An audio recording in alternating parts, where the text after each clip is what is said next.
Tonight, the Suicide Squad discover that the only thing more dangerous than Amanda Waller is humanitarian aid.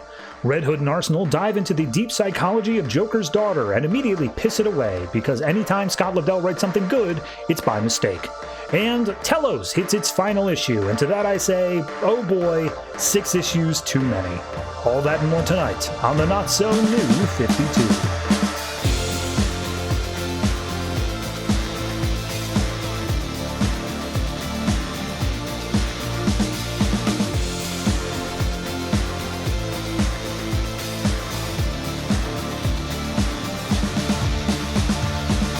Hello everyone and welcome to episode 236 of the Not-So-New 52. I am your host and we got a pretty packed episode this week. It's not terrible, but we do have some double long comics and a couple of extra backup stories that need covering. So, I mean, you can already tell it's a long episode. You can see how long it is. I don't know, but it seems long to me. So, want to jump into it, but I do have a little bit of something I need to mention up front.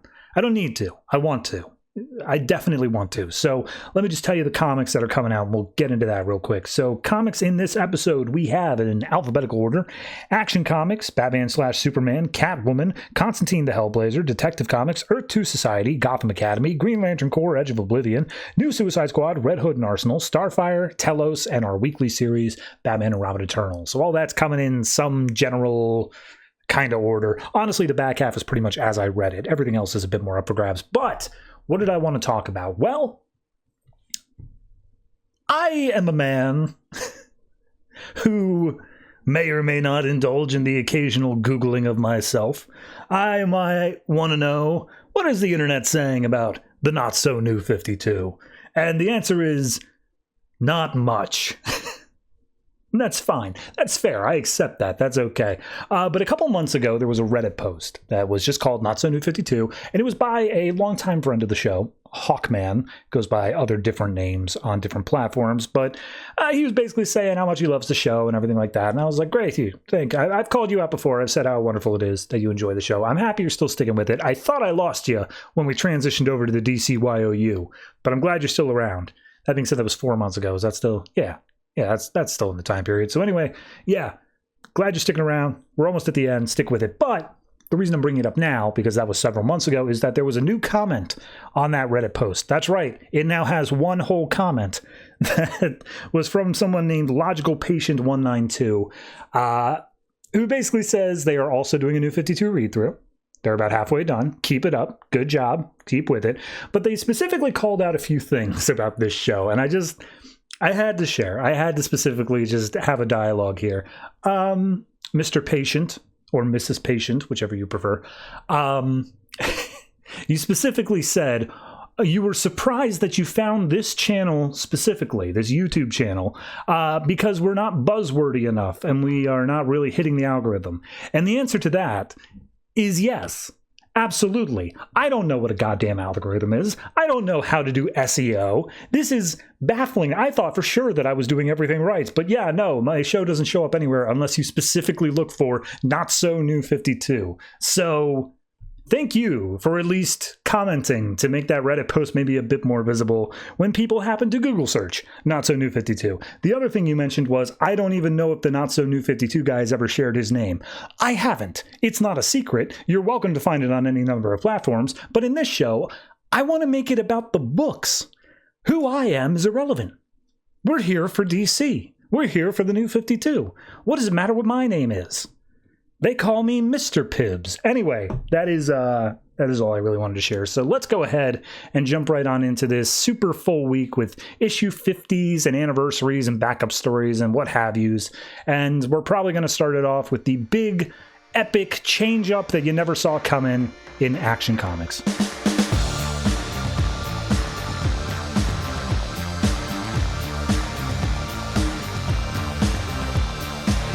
Action Comics number 50, written by Greg Pak and Aaron Kuder, art by a bunch of people, because it's issue number 50. We have Aaron Kuder, David Messina, Javi Fernandez, Bruno Redondo, and Vicente Cifuentes, all just variously doing things. So last issue, not in Action, but over in Superman, I believe, we had just the whole thing of him getting a kryptonite power up from Metallo, and he's ready to do the final fight. And this is ultimately not the end, but the big turning point. So, Vandal Savage has control of the comet. It's all happening. We see the Justice League is all in pain, bringing it down.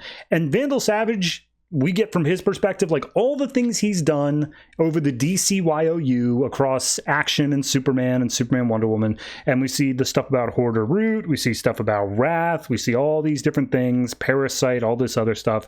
And he's like, and all that time, Superman kept on exerting more and more of his energy. Even after I drained him of like most of it, I kept draining more until he was left with basically nothing. And I took the fortress right out from him as well. So yes, now that I have all of his technology and all of his energy and everything else, I am going to do what he should have done, take over this planet and fix it, put it back in my image, because screw the other people who are undeserving, whatever. And he like specifically, he's talking to the Justice League as they're getting their energy drained. He's looking at Lex Luthor and he's like, I mean, don't get me wrong, some of you tried to do this stuff, but like you failed, so I'm stepping in. So yeah, we got a big beam cannon up into space. He's grabbing the comet, and he's like, yes, now I will raise my children up to claim their crowns of this planet. And we see last issue, all of the cavalry was called in, everyone that he's made friends with within recent issues. And some of them, like Lee Lambert, Baka, and Ukur from the underground people, the Subterranea, they're all going around. They're helping civilians. Everyone's out helping civilians from this city that is under siege. And I think it's Metropolis, but regardless, they're all going through. Meanwhile, Superman is like, well, I'm not going to let them down. And so with the heart of Metallo wrapped around his chest, he goes out and he's fully repowered, ready to jump out again. Vandal and his children are watching this, and they're just like, should we go beat him up? And he's like, no. He's so convinced of his righteousness and his power that he doesn't have a plan. That's always his downfall. Like, I have a plan, and he's just going to be screwed. However, we see that Gordon in the rookie suit who's shown up is like, actually, Vandal, who we've hacked your line or whatever, he does have a plan, and it's that he always has friends to help him out. So everyone just starts launching attacks, doing what they can to fight against Vandal. And they clear a way for Superman to get in. And he just starts punching his way through. He's got all these new powers with the kryptonite of like hearing airwaves and stuff like that. So he's able to punch in. And he follows to where the Justice League are because he can hear them screaming. Vandal and them, meanwhile, and the children are freaking out. And they're just like, oh, we got to go do something. He's out tearing to pieces. And Vandal just grabs hold of one of them by the throat and is just like, what did I just say? And then he has like a realization. He's like, okay, you can't punch your way through every problem. Forgive me. I did this all for you, my children. You're going to claim this world. I'm going to go hold off Superman long enough for you guys to be ready, for you guys to get the comet's power. So he starts running his way out. We see Superman's talking with Batman and Wonder Woman and all them, like trying to get guide on where they're going to and where everything is. They're converging from multiple points, and we see that Vandal is already one step ahead of him. He's headed out into the main control panel that is locked from the outside or whatever, and he essentially launches a self-destruct sequence. And as soon as that starts, Clark calls out on comms for like Jimmy and all the people on the outside, and just like, you got to get everyone out of town, including yourselves. And they're like, yeah, I mean, we're working on the evacuation, but we're here with you, buddy. You've inspired us. We're here because what would Superman do? And he feels humbled, he feels proud, or all that. Eventually, he comes across the children of Vandal Savage's people. Or, sorry, no, my bad. One of them looks very similar to Ukur. But he comes across the rest of his group, and they're like, all right, let's go, let's do this.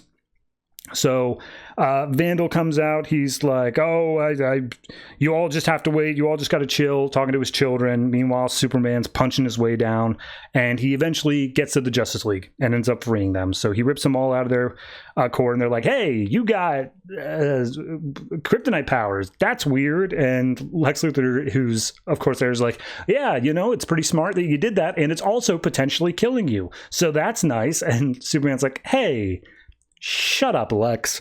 So they all start making their way out. They're very drained, so there's not a whole lot they can do here to help in the fight. But we see Vandal makes his way back to his kids, and then he's just like, look, I'm hurt, I'm injured, but it all just matters you're all right. The heroes are escaping, doesn't matter, we got what we needed from them. The comet's close enough. Time for us to go. Let's do this. So As everyone's clearing a path back on the outside, Clark kind of stumbles. He just falls down, and Wonder Woman's like, hey, you've done enough. You've saved the Justice League. We can handle it from here. You need to rest. And he's like, no, this is my thing. Vandal's still there. I'm not, as long as he's still around, I'm not doing anything. And then there's like a hard cut. This feels like an editing issue to me. There's a hard cut to Superman saying, and then Diana heard a baby on a balcony over in the city falling, and so she rushed off to do that, leaving me to get back into the fight. And I'm like, oh, okay, glad that happened. So he runs back in. He's trying to get to Vandal, knowing that everyone else is inside. But the rest of the ship starts exploding. It's pure chaos. As it's exploding, we see Vandal is loading all of his kids into escape shuttles. And he's like, you all need to escape. You're the future of this. You've got to go. And they're like, oh, but we want to stay with you. He's like, nope. When you get near to the comet, you will feel true power. You will rise above these people. Everything's good. And Superman eventually jumps in. He's trying to stop Vandal and the shuttles from going off, and he makes the equivalency of like, this is the story of my birth. This is the big thing is exploding, and he's sending his kids off in rockets. Like, you're doing a Superman. I patented this. So he latches onto one of the shuttles that I think the Barbarian kid is inside of, Salvax or whatever his name is, and as he's making this equivalency, we see the explosion reaches criticality. It's absolutely hypermassive. All of the comms and everything goes out. It's all just white noise now. And as he is desperately clinging on to the side of the ship, he's trying to call inside saying, hey, kid, I don't know what Vandal's plan here is, but he's absolutely not a good guy. He's almost certainly playing you. I got to get you out of there. But it turns out Vandal was on top of this shuttle the whole time. He grabs hold of Superman, pulls him up, and just being like, yeah, what are you doing here, Superman? I thought for sure you would have exploded. And he's like, hey, you saved your children. If that was at all actually what happened there, then you still got a conscience to you. We can fix things. We can make things right. And he's like, no, I wasn't saving them. You were right in your first guess. I was using them. I'm sending them up there to see if there's any sort of bad side effects or whatever to being that close to the comet. Once I see they're safe, I'll just take it for myself. Like, screw them. I don't need them. So at that point, Vandal just finally takes the plunge. He pulls out a gun, some sort of special gun, and just shoots Superman. And he said it's an explosion of toxins in its body. It's too much for his body to handle in its weak state. And he is now completely out of powers, kryptonite powered or otherwise. So he starts falling down towards the earth again. However, one of the things that didn't explode in the massive explosion was the Fortress of Solitude, which again is a big spiky ball. And he's like, oh, cool, the Fortress isn't going to let me in, as it hasn't this entire arc, so therefore I'm just going to be impaled on the spikes on the outside. Fitting way to go. And as he falls down into it, it opens up, lets him inside, and in a single page, it does a bioscan, it does a whole thing, gives him back his Kryptonian armor costume, and cellular regeneration complete, artifacts restored. Superman zooms out, and he says, I'm back. So he's flying around.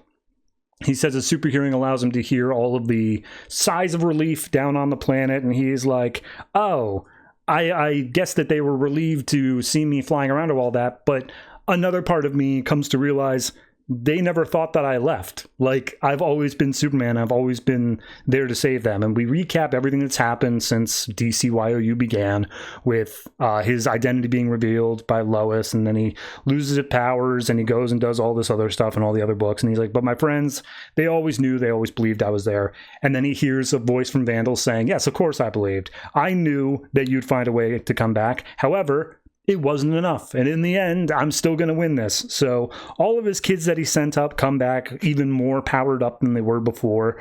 It looks like the twins that were two of the kids, they've merged together into one. One of them's got weird fire demon looking things. So they come down with new energy, ready to go. And Superman is joined by Steel, Stargirl, Wonder Woman, and Jim Gordon Batman, ready to fight. And he's, they're not alone, but hey, neither are we. Okay, big issue, big things happening. I mean, yeah, it's hard. I appreciate the look back. I appreciate that this is kind of the apex of the story itself. So, of course, we're doing that in issue 50, and we're spending some time on it. Like, all that stuff I'm okay with.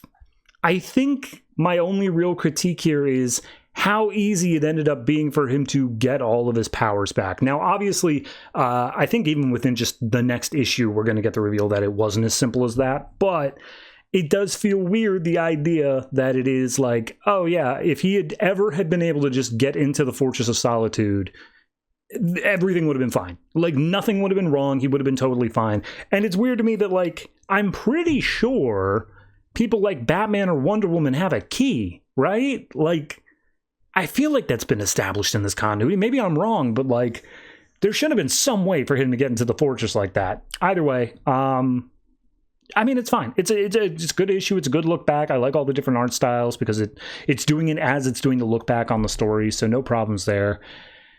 Yeah, it just feels, I don't know. It's an extended issue, but it still feels just a little bit protracted. It feels a little bit shortened for, as far as I can tell, no reason. So I think overall this one is still really good. I'll give it the 8, but it's like barely up to the 8 here. It's closer to a 7.5, but I don't know. It just feels wrong to say that about this issue. So yeah, Superman's got his powers back, and we'll see all the fallout from that in Superman, Wonder Woman, and I'm assuming the next issue of Superman as well. But to be fair, I'm not sure where the final story arc begins for the Rebirth Superman storyline. So yeah, 8.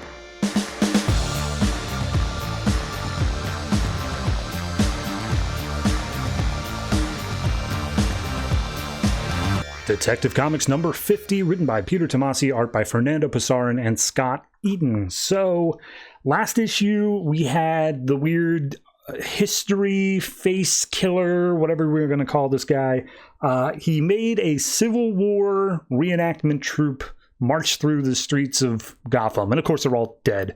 So we see Gordon and Bullock make their way to a Civil War memorial, and he's like, yep, this is the group, the 54th Massachusetts. They were volunteers, and a little history lesson here, and we see that they have a monument, and this is who they were doing. And Gordon comes to the conclusion at this point, okay, all of these people that are being reenacted, that have these murders happening, are heroes. I think we can officially say that that's the thing now. But what's the motive? Why is he doing this? And like, why is he picking these specific statues?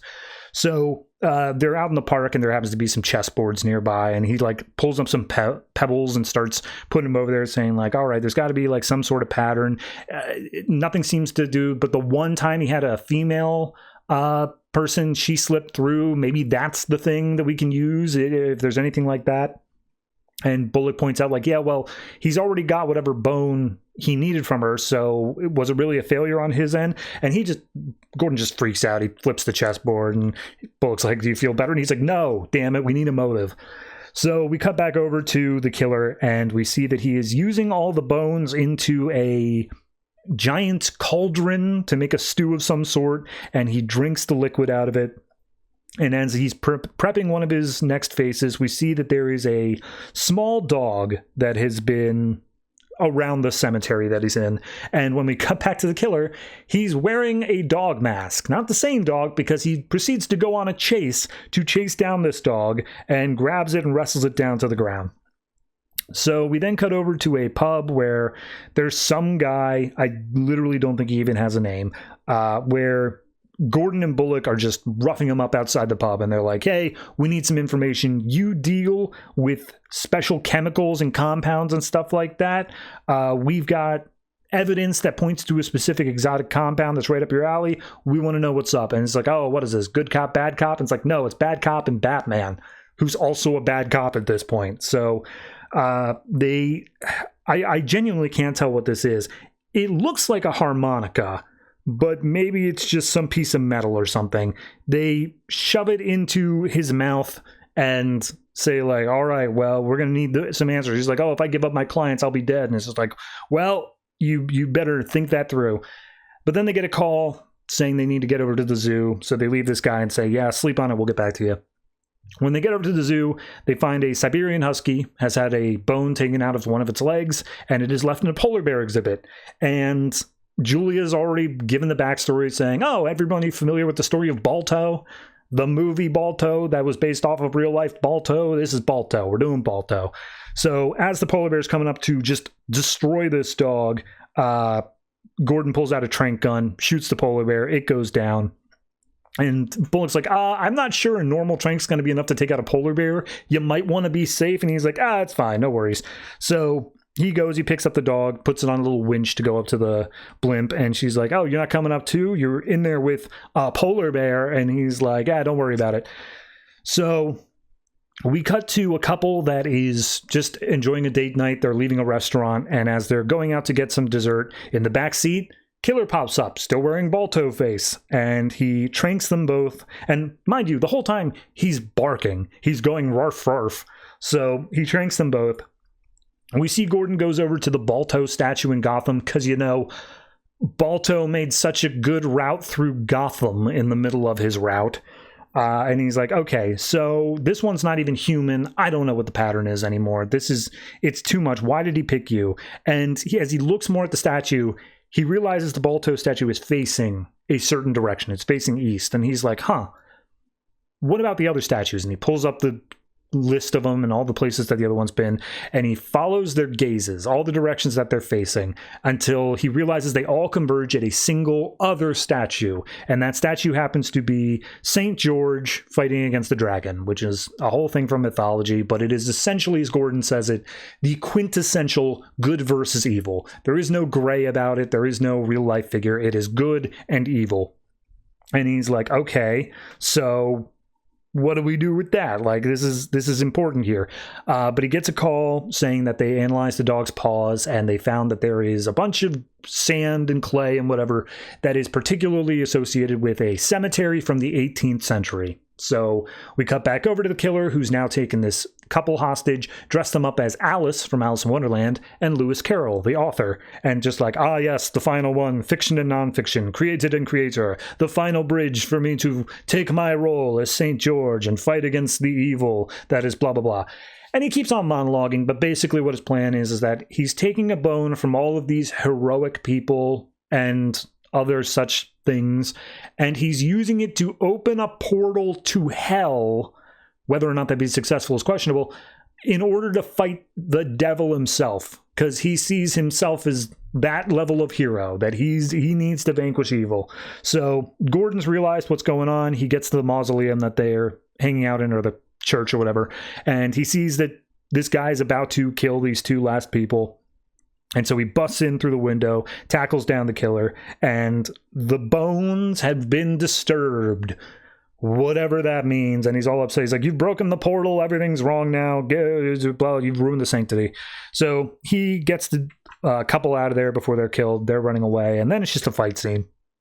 And he's like, I should have taken you out. I shouldn't have let you live upon our first meeting. And as they continue fighting, he gives his own self-justifications, saying like, Lucifer waits for me. You're standing in my way to sainthood and glory. And Batman's like, all right, well, enough of that. So he ends up hitting him in the head with a stick. This guy's swinging around a sword, mind you, because he is dressed as a knight. And the stick dislodges the St. George mask from this guy. And we see that he is not horribly disfigured, but like definitely has some issues, whatever they may be. And he's like, yes, I'm willing to shed my facade in order to forsake my mortal identity. And Batman's like, okay, well, that's enough of that. So he gets a few more sword swipes in until finally Batman takes a metal pipe and like shoves it up under this guy's ribs, and then ends up kicking him in the face down into a nearby, I'll call it a lake because it's deep, but, a pond. And he's like, yeah, well, if you're going to meet the devil, tell him I said hi. So this guy in his heavy suit of armor starts sinking to the bottom, and Gordon's just letting him drown until finally he's like, all right. And he dives in, grabs the guy, throws off the armor, and brings him back up to the top, where Bullock is waiting with the rest of the GCPD saying, well, hey, look at you. You're actually Gotham's Dark Knight, because as he came out of the water, he picked up the sword, and now he's taken out his guy. The end, kinda. So this being the 50th issue, it does have a backup story, which is not to say a story specifically. Written by Peter Tomasi, art by a bunch of people, because what this is it opens with Bruce Wayne's Batman saying, you think your bad guys are weird? Let me tell you about my average night. And then what we get is a bunch of Silver and Bronze Age covers reimagined for modern continuity and done in a new style. So it's basically him just saying, like, I have fought things down on the sea floor. I have fought people dressed as demons. I fought ghosts. I've had Black Mask melting off faces. I fought like a giant 4 or 6-armed demon, clown posses, the gentleman ghost, and like all this crazy. I fought Gorilla Grodd. He shot at me. Like there's an 800-pound gorilla that follows me around, and every single one of these is a different cover, and he's just saying how crazy everything is in Gotham.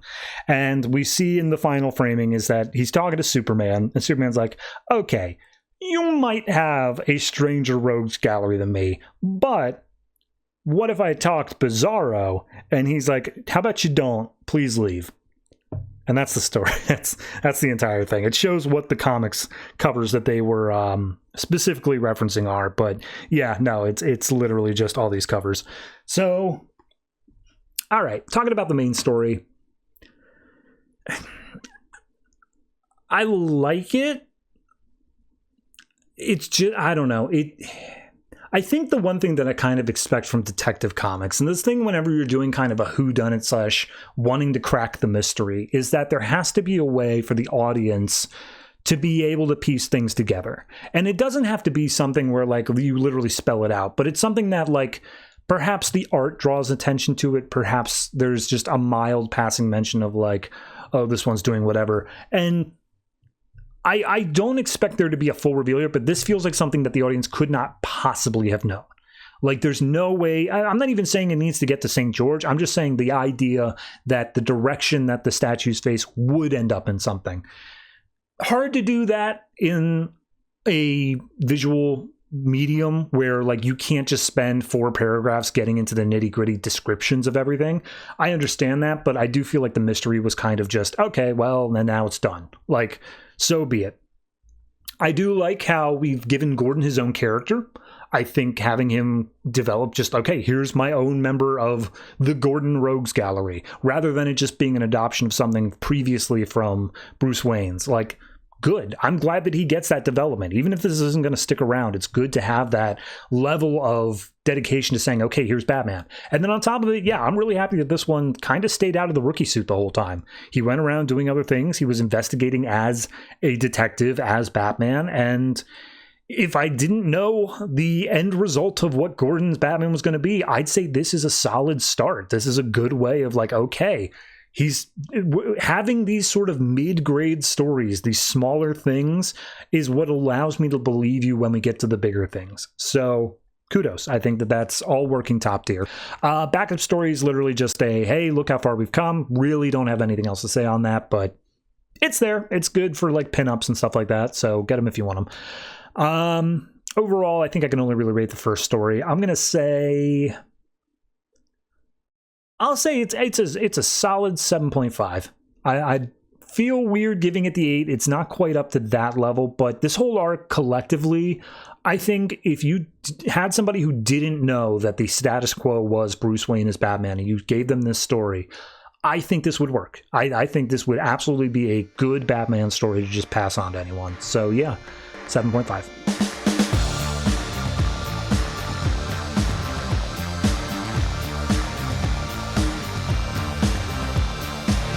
Green Lantern Corps, Edge of Oblivion, number 3, written by Tom Taylor, art by Ethan Van Sciver. So, last issue we had Bidge, the Chipmunk Lantern, and Aricia went through the big white void crack thing in the sky, and Guy Gardner was so pissed off he punched Kilowog.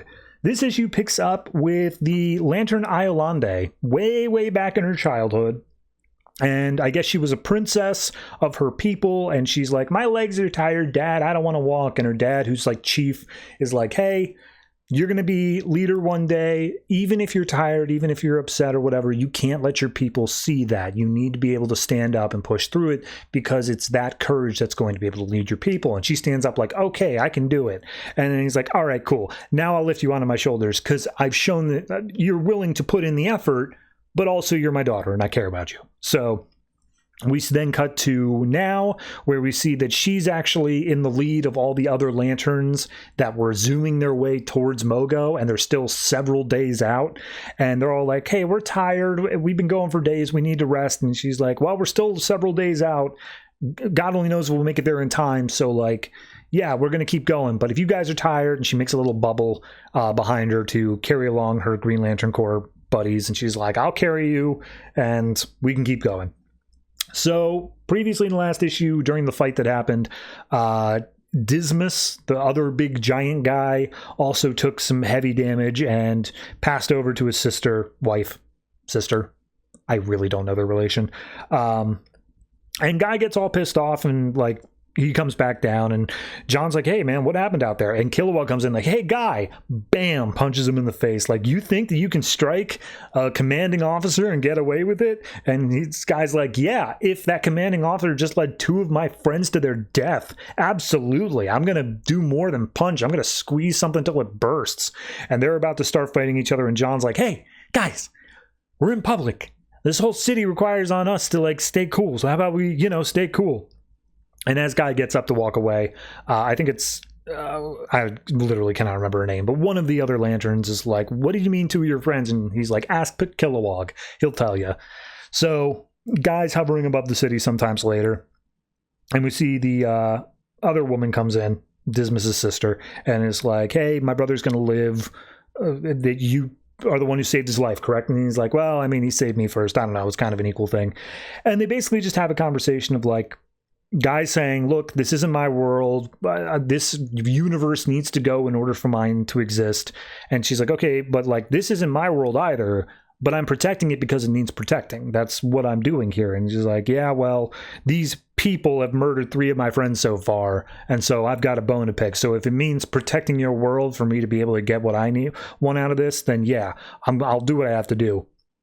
And he basically calls out Marniel, the leader under the streets or city or whatever. He's like, yeah, I'm going to have to destroy Marniel. And it cuts to the woman, and she's just like, yes, if you do that, then we can all be safe. In the most menacing possible way. So obviously she's evil to some extent, but we'll get to that. Maybe. We then cut over to the Corps that have all gathered together. Turns out Mogo has been talking to this city planet called Pergeron, and they're all like, oh, cool, Mogo's got a friend. And it's like, actually, no, it turns out Mogo, like, really doesn't get along with this other planet. Way too emo. Because the other planet's saying, hey, the universe is out of time. Like, we're at the end here. Across space, the fabric has been tearing. Everything's going wrong. We are done in this universe. And they ask for a specific time frame, and it gives 4 days. It says after 4 days, it's done. So immediately they're like, okay, well, if the universe is tearing apart, that means the fabric of reality must be weakened. Therefore, we must have a way out somewhere. There's got to be something somewhere in the universe that we can get through. So John immediately tasks pretty much every lantern he can spare. Go scan your sectors of space. Take as much area as you can. Find a weak spot that we can get back to our reality in, or at least get out of this one without it all dying. And they're like, okay, well, what do we do about this city? And it's just like, I mean, it's going to have to make do with the skeleton crew. That's the least we got. So if everyone scatter, if you don't find anything in 3 days, come back, because this is our last chance here. So everyone heads off. We see that the remaining group is, your core batch, the ones we've been following for a while. Guy, Kilowog, Simon Baz is there, along with a few others. And he's like, yeah, I'm going to stick around and protect the city. Kilowog says, I'm joining too. After all, they were my friends as well. And the giant lady points out, like, well, Marniel lives underneath the city. So there are plenty of entrances, like, down into the lower realms. You want to be stealthy about it, okay? And Guy's like, absolutely, can do. And so they just zoom into the city and say, all right, well, if all the entrances are hidden, we don't want to waste any time. And they make a giant-ass drill and just start drilling in through the city square. Kilowog and Guy have a little talk. Kilowog says he feels responsible, and he's like, no, you're not responsible. I'm sorry I said that to you, but, like, people who did this, they're the ones responsible. We got to go and take care of them. So as soon as the drill punches through into the underground, they are immediately met by an opposing force because, once again, they just drilled through their roof. It wasn't exactly secretive. So they all start firing at the Corps. Corps puts as many of them as they can into bubbles. However, that's where Marniel steps out and is just like, hey, I'm here, release my people, they're under my protection, and just be aware you have no idea what you're dealing with. I have survived everything. I am the last of my own people. And I guess her power set includes she can open up a hole in her chest and release the ghosts of all of her people. So the ghost starts swarming. The core members blast them with green light. Doesn't do anything because they're ghosts. And just like, this is going to suck. So immediately they start getting overwhelmed. And there's like tearing noises and like puncture noises. So, they're actually getting beat up here. And they say, all right, well, if we can't fight the ghosts, go for the source. So they start blasting away at Marniel. It doesn't seem to do anything but makes her angrier. More ghosts come out and the Green Lantern Corps falls to the ground. Marniel walks up to Guy, rips off his ring, and just like, I'm going to be taking this. And as she goes to put it on, he's like, oh, you'll never be worthy of it. But it says reprogramming, Marniel of error. You are capable of error, overcoming great fear, error. Welcome to the Error Corps. And she gets a Green Lantern costume and says, oh, you have no idea. So, yeah, Marniel is to some extent worthy of being a Green Lantern. Maybe. Kinda. I don't know. It's... Obviously, I think that this is more complicated. Like, I'm sure that the people that we assumed were bad or, good guys, the big giant twins or whatever, they're actually bad guys and they did something to Marniel's people and it turns out they're actually whatever. And fair, fine. It's just because I can predict the story does not mean it's a bad story to tell. I'm happy to be if that's where we end up. I think my biggest thing is they did 3 or 4 pages here of, okay, the universe is finally ending. Like, we're done. We're out of time. And they said, okay, let's send people out to go do that. But then we focused back in on the small. We focused back in on this particular city. And I just feel like that's the wrong move. I feel like there should be this focus on, okay, this city, like, yes, we should care about it and like protecting people up until the end. But this isn't even about protecting people. This is about revenge. And I feel like revenge in the face of universal annihilation is kind of stupid. So I understand, like, it's hard to keep stakes that big and make it feel like it's something, but you should still go for it. I don't think that it's worthwhile to focus on the smaller revenge stuff for whatever this series is going to be. I think that what's probably going to happen is we're going to hit the back end of issue 6, and then all of a sudden, once we wrap up the revenge story and like, oh no, it turns out Marniel's a good person and the twins are actually evil. Once we hit that, it's going to be like 4 pages of, oh, hey, the universe tear is here. Let's go through the white void. Because clearly that's the way out. Like, I don't know why we're pretending it's anything else.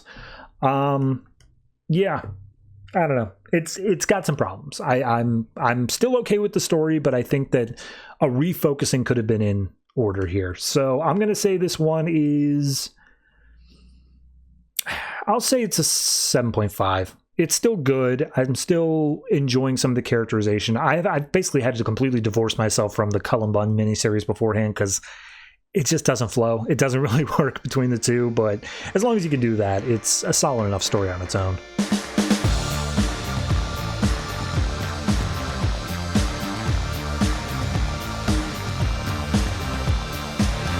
Batman Superman number 30, written by Tom Taylor, art by Robson Rocha. So last issue we had Batman escaping from Lobo and Big Lizard Dude, who turned out to be evil, and stealing Lobo's ship. And then also Superman got stabbed by a probably Kryptonian with a shard of kryptonite. So this issue picks up Batman flying through space on Lobo's ship. He's calling out to Superman via the transponder using Green Lantern tech, but he's not getting a response. And we see that's because Superman has been chained up with kryptonite into a heavily armored space station. And out steps the guy who stabbed him, this old man whose name is C-Bar, and he's speaking Kryptonian. And he's like, hey, you speak Kryptonian, but you're holding a shard of kryptonite. What's that all about? And he's like, oh, I'm a Daxamite. Which, for anyone unfamiliar with Daxamites, it's all the powers of Kryptonian, but their weakness is lead instead. So he's like, yes, I went to visit Krypton once when I was very young. I'd like to go again one day. And Superman's like, ooh, man, how long were you tied up there? He's like, I don't know. Why? It's been a while. And he's like, yeah, look, we've got some stuff. But, like, you are willing to put me through that same torture? You want me to be chained up? Why would you do that? And he's like, oh, they said that if I helped, they would set me free. And like, yeah, I want to go do that. I want to bail out. And he's like, okay, but why would they release you if you were perfectly good as a battery? Like, this isn't lining up. I can't use my X-ray vision while I'm against all this kryptonite, but I urge you to take a look at yourself. Look inside. And he looks inside himself and he sees that basically all of his cells are just exploding. And Seabar's like, oh, I'm dying. And Superman's like, yeah, they need a replacement because you're no good to them anymore. And the Superman's like, yeah, I'm sorry. Like, that's the way it is. But Seabar loses it for a second. He unleashes a whole bunch of his solar energy because, again, he was being used essentially as a capacitor. We then cut over to Lizard Guy and Lobo. Lobo's still recovering from having half his face blown off. And he's like, look, there's one loose end left. I have Superman. You got to go take care of Batman. And Lobo's like, oh, wait a minute. You're the one who's been financing this? Well, yeah, sure. Fair enough. I'll take care. Like, Batman just blew up my face. I'd probably do it for free. And also, he took my ship. But that's a good thing because I have a locator on it. Because I work with unsavory types. So yeah, I'll head out there and I'm going to call Batman right now. Batman, if you scratch my ship, I'm murdering you. So Batman hears that. He's like, ah, damn it. Okay.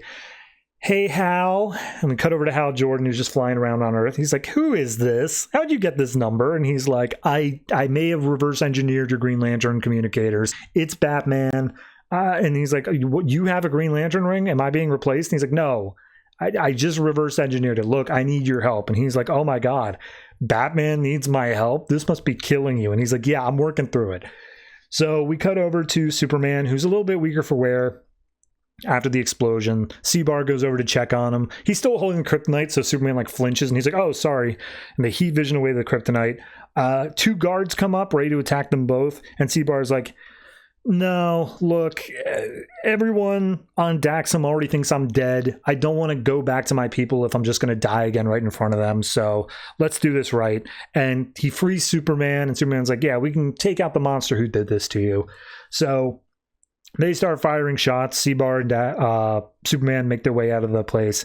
And he's like, I really don't have that much in my power reserves. I need to get back up to full. And Seabar's like, I've got just a place. And as they bust outside the space station, they're right next to this super massive sun. And Superman gets a charge in like 3 seconds. So he gets his air mask just enough to get the Green Lantern transponder back. And he's like, hey, Batman, I'm on my way back. I can totally save you. We're all good. And Batman's like, hold that. If you save me, we're not going to know who this giant lizard guy is or why he did all this. There's another way.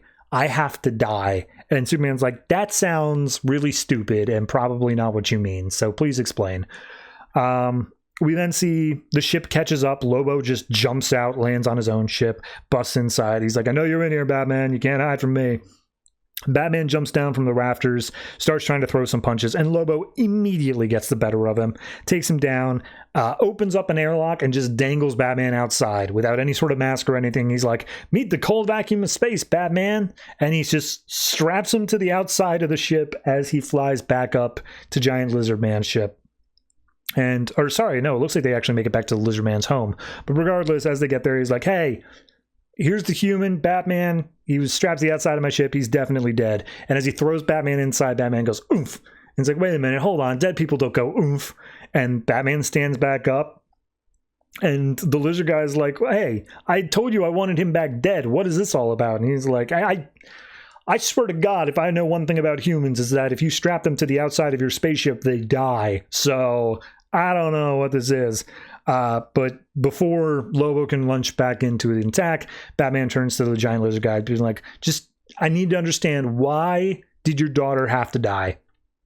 And he explains, we needed a Kryptonian for our outer space capacitor thing. We were just going to lure Superman out there using the cries for help or whatever. But my daughter figured it out. And she left that message for the both of you. She was always too curious for her own good.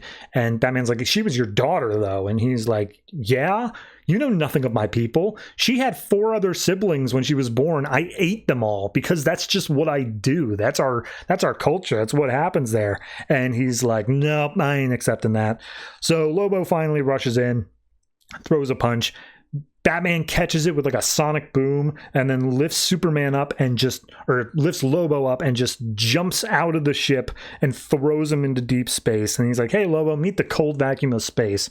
And that's where Batman tears open his costume to reveal he's actually Superman in disguise. And he does the thing of the Hal, did you get all that? His confession. And we see Hal, along with a bunch of other members of the Green Lantern Corps, come in. And Lizard Guy's like, wait a minute, hold on, what's happening here? And he's like, yeah, Green Lantern Corps, they're like space cops, and you just gave a confession. So Lizard Guy tries to squish Superman. Superman just goes through his hand, and he's like, oh God, this hurts like hell. And he's like, good, you deserve it. And this isn't going to be the worst lesson you learned today. And the issue ends back on Earth. C-Bar is approaching the end of his life. He's like, yeah, hey, thank you both for taking him out, making sure this won't happen to anyone else again. And Batman says, you're welcome in Kryptonian. He's like, you speak Kryptonian? And he's like, I dabble.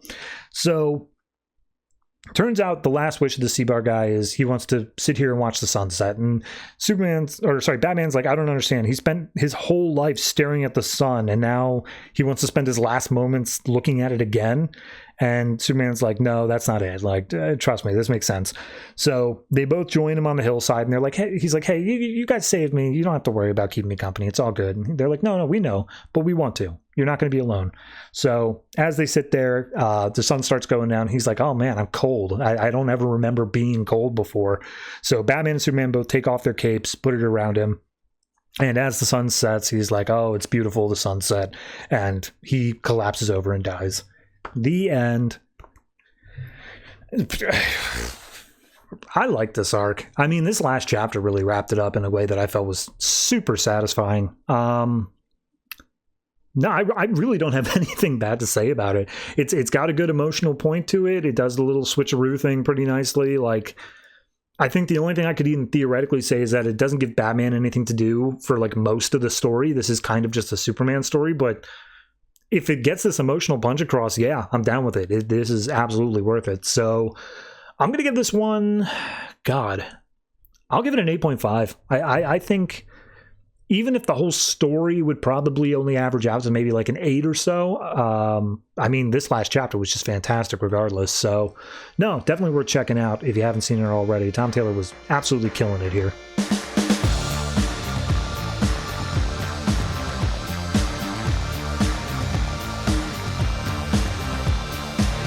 New Suicide Squad number 18, written by Tim Seeley, art by Juan Ferreyra. So last issue, we had the squad going in to try to save some diplomat or something like that, or protect him. And then they all got murked by some superhero group that seemingly was shooting them, ? And basically making it like their pulses hit zero. Of course, that was all a facade. It was all a ruse. And we open up this issue with Harley giving narration to seemingly the rest of the squad, saying, yes, this all began with a lunch lady named Marlene. And throughout all this, the squad is interrupting her and asking questions. But the gist of the story is Marlene apparently had a soft spot for Deadshot. Anytime that she was serving food in the Belle Reve prison, she would talk to Deadshot. One day, Deadshot gets jumped by Captain Boomerang. He tries to kill him, and Deadshot just immediately like takes a little pizza serving like tray, throws it at Boomerang, gets it stuck in his jaws, and then he's like, "Oh, every day I've prayed that I'd be able to be killed by someone in a worthy death, a beautiful death of a worthy enemy, but that ain't you, Boomerang. You suck." So they continue fighting, and he gets pulled off him, and Harley's just like, yeah, and that's how badass Deadshot is. And we see Deadshot, Diablo, and Cheetah are all sitting around, and they're like, Harley, what does that have anything to do with the lunch lady? That's just Boomerang and Deadshot fighting. That happens all the time. And she's like, yeah, you got to give a little bit of that backstory to make it care. It's a storytelling device. Meanwhile, in walks Mr. Reed, who was the hipster-looking guy from the beginning of the last issue who worked in a humanitarian thing. And he's like, hey, that's a great story, Harley, but we all need to get packed up and go. And Harley's like, actually, I need to finish my telling my story to get you involved in this, because if Cheetah doesn't know who you are, she's more likely to kill you. And he's like, fair enough. So then she's like, all right, well, then this story all really began with Horus International. And Horus International is a human rights group. It goes around trying to help things around the world, which of course Suicide Squad is essentially the exact opposite. But Suicide Squad had started being a rumor. People started knowing about the Suicide Squad. And so Adam Reed, heir to a coffee shop fortune, is like, oh yeah, we can help get them out, because like if they're constantly sent on these suicide missions, how are we supposed to have them be rehabilitated? So Adam had his second in command go and talk to the lunch lady, Marlene, and get a sympathetic person on the inside. Using Marlene, she provided a speaker, a little earpiece to Harley. Harley then put it in and got all the information from the second in command lady. I think her name was Seraphine. And she's like, hey, go around, find as many other members of the team that you can trust. And first thing she did was went to El Diablo, because of course he's like totally just a good guy who just feels guilty about his own power set. Then went to Deadshot, and she's like, all right, perfect. These three I can trust. We're all good. Then eventually she got a microphone in so that she could speak back to Marlene. She phrased it in code, and it looked like she was just giving herself daily affirmations, but in actuality, she was giving back responses. And we see that all of it came to a head when they went out on this mission. It was more of a heist from the other people's perspective. They hijacked a superhero group and had them be able to escort all of them out and pretend that they were dead. So now Waller believes they're all dead, and Cheetah's like, okay, now what? And it's like, well, we're going to go to Germany. They're going to take the bombs out of our necks. And Cheetah, you were kind of just included because you were part of the group and we weren't going to leave you behind. So there's that. But they say, like, okay, where do we go from here? Like, if we're actually free? Diablo thinks we should work for Horus International and, like, do human rights stuff and like help out people around the world, get the real redemption. And then Deadshot's like, I like that idea, but let's transition it from we work for Horus International in order to embarrass Waller, get her kicked out of the government, and whenever she's working at whatever Burger King she's thrown into, we show up and we kill her one day. And all the rest of the group's like, that's a great idea. I like that one more. Let's do that. So we go to Belle Reve, where Amanda's on the phone with like the president or something like that. And then in walks Mr. Ashmore, the British guy from last issue, and he's like, hey, Waller, how's it going? I heard something bad happened with your team. And he's like, yeah, I figured you would have been gone by now. Like, didn't you see everything you need to? He's like, well, actually, I want to see how you assemble a new team, because I think that is where you actually really shine. Like, getting these bad guys in line, so be it. Yeah, that's a whole thing. But you being able to get them all here and you acting as like a dowsing rod for human scum that you can just lead into death, that's your real talent. Waller takes that personally, and she proceeds to attack this guy. We then cut over to Harley and the rest of the gang. They are making their way to this old ancient castle from like the 1200s. And it's like, yeah, you know, there's Adam's father took it over and was going to revamp it because it was used as a prison in World War II. But, you know, it ran out of money. Didn't quite have the funds for it quite yet, but we'll get there. And there's like, yeah, okay, cool. We're making our way back into another prison. Great. So as they arrive, Cheetah immediately freaks out, starts going to attack Adam. Turns out that she can smell that there are guns and sweat in this place. And out comes the superhero quote-unquote group that is the ones that freed them. Their names are Kilgore, Hellslayer, Razor, Brutus, and Deathtrap. And it turns out that they are not the superhero group, but they took on the names of the superheroes in order to come in and do that. I think that was the gist of it. And just like, yeah, we made some of those ghost dragons, like the things that attacked them previously. It's like, yeah, we took them out, we saved you. And just like, great, cool. Why did you do that? And they're like, oh, well, partially because, you know, we were hired to do so, but also because we're your biggest fans. And we see all the rest of this group are like, oh my God, Deadshot, you're the coolest. Cheetah, it's great that you like stick it up for those JLA social justice warriors. Like, screw them. And so everyone's getting along just fine. Adam, meanwhile, he got scratched by Cheetah, so he needs to get probably just a band-aid just off in the back room. He's led back by his second in command, Seraphine. And as Seraphine leads him back, it's just like, we did it. We got the Suicide Squad. We stole it right from Waller, and now they'll help us make the world a better place. And Adam's like, yeah, no, that's great. And Seraphine's like, yes, we can show that cruelty and selfishness can be fixed, that we can cure evil itself. And he's like, yeah, totally. stab, and he just kills her. He's like, oh, I'm so sorry about this. So we see that all the rest of the group are having lunch. They're enjoying some time there. They're sharing some drinks together. And the main guy, whatever his name is, it's not Deadshot, Kilgore? I don't know, whatever it was. The one that was leading the group, Death Trap, there we go. He raises a toast and says all this stuff like, may you find a girl with the crooked teeth, crooked nose, blah, blah, blah, but never find a girl named for the tattoo of the rose. And Deadshot's like, is that Tennessee Williams? What's up? And he's like, oh, no. The girl with the tattoo of the rose represents this theory of a woman who's just bathed herself in murder. She's just absolutely willing to kill for nothing else. And she sleeps in a world of cracked skulls. And it's basically saying how this is the patron saint of hired killers like Deadshot.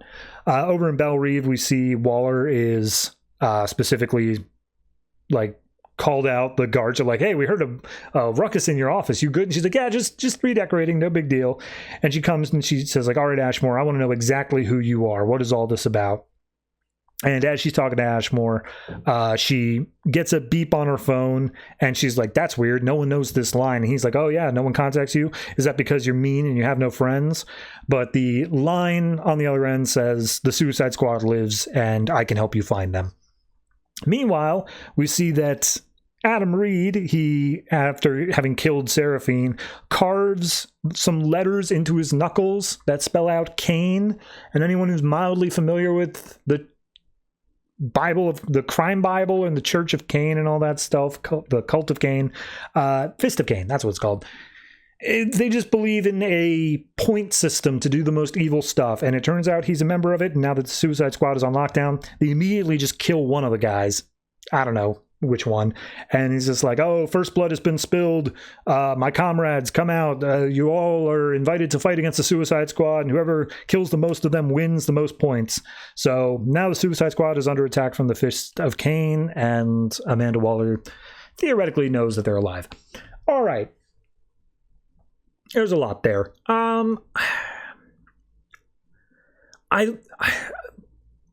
I like the general vibe of it. I like the idea that, you know, the Suicide Squad has been kidnapped essentially from Waller, but she thinks that they're dead. Like, it gives a lot of gravitas to the other group, to Horus International. No problems there. That's all fine. I think I would have just rathered we had spent an issue or two of keeping that as the status quo, you know? Like, have Waller still be in the blind spot of it, and like maybe she starts putting together another Suicide Squad, and like she sees how difficult it was to do that, like there's no good options left or something. I don't know, anything like that. But having her immediately just get this text saying, oh no, I know the Suicide Squad's alive, like we could have spent some more time with that. I think that's my biggest thing. So yeah, I mean, this is fine. It's a good issue. Art-wise, it's also fine. I see another direction I would have liked it to go down. And that's kind of a big thing that's happening with a lot of books right now that we're approaching the final part of the New 52 here, is everything just feels a little bit rushed. Everything feels a bit more like, oh, we've only got like 3 issues before, like, I'm definitively off the book. There's no way I can continue this storyline again. So, yeah, a little bit of a letdown there, but it's not bad by any means. I'll say this one is easily I want to say 7. I'm going to bump it up to the 7.5 because I do like the art a lot in this. It's got a good style to it. Juan Ferreyra does a great job. So 7.5, very easily.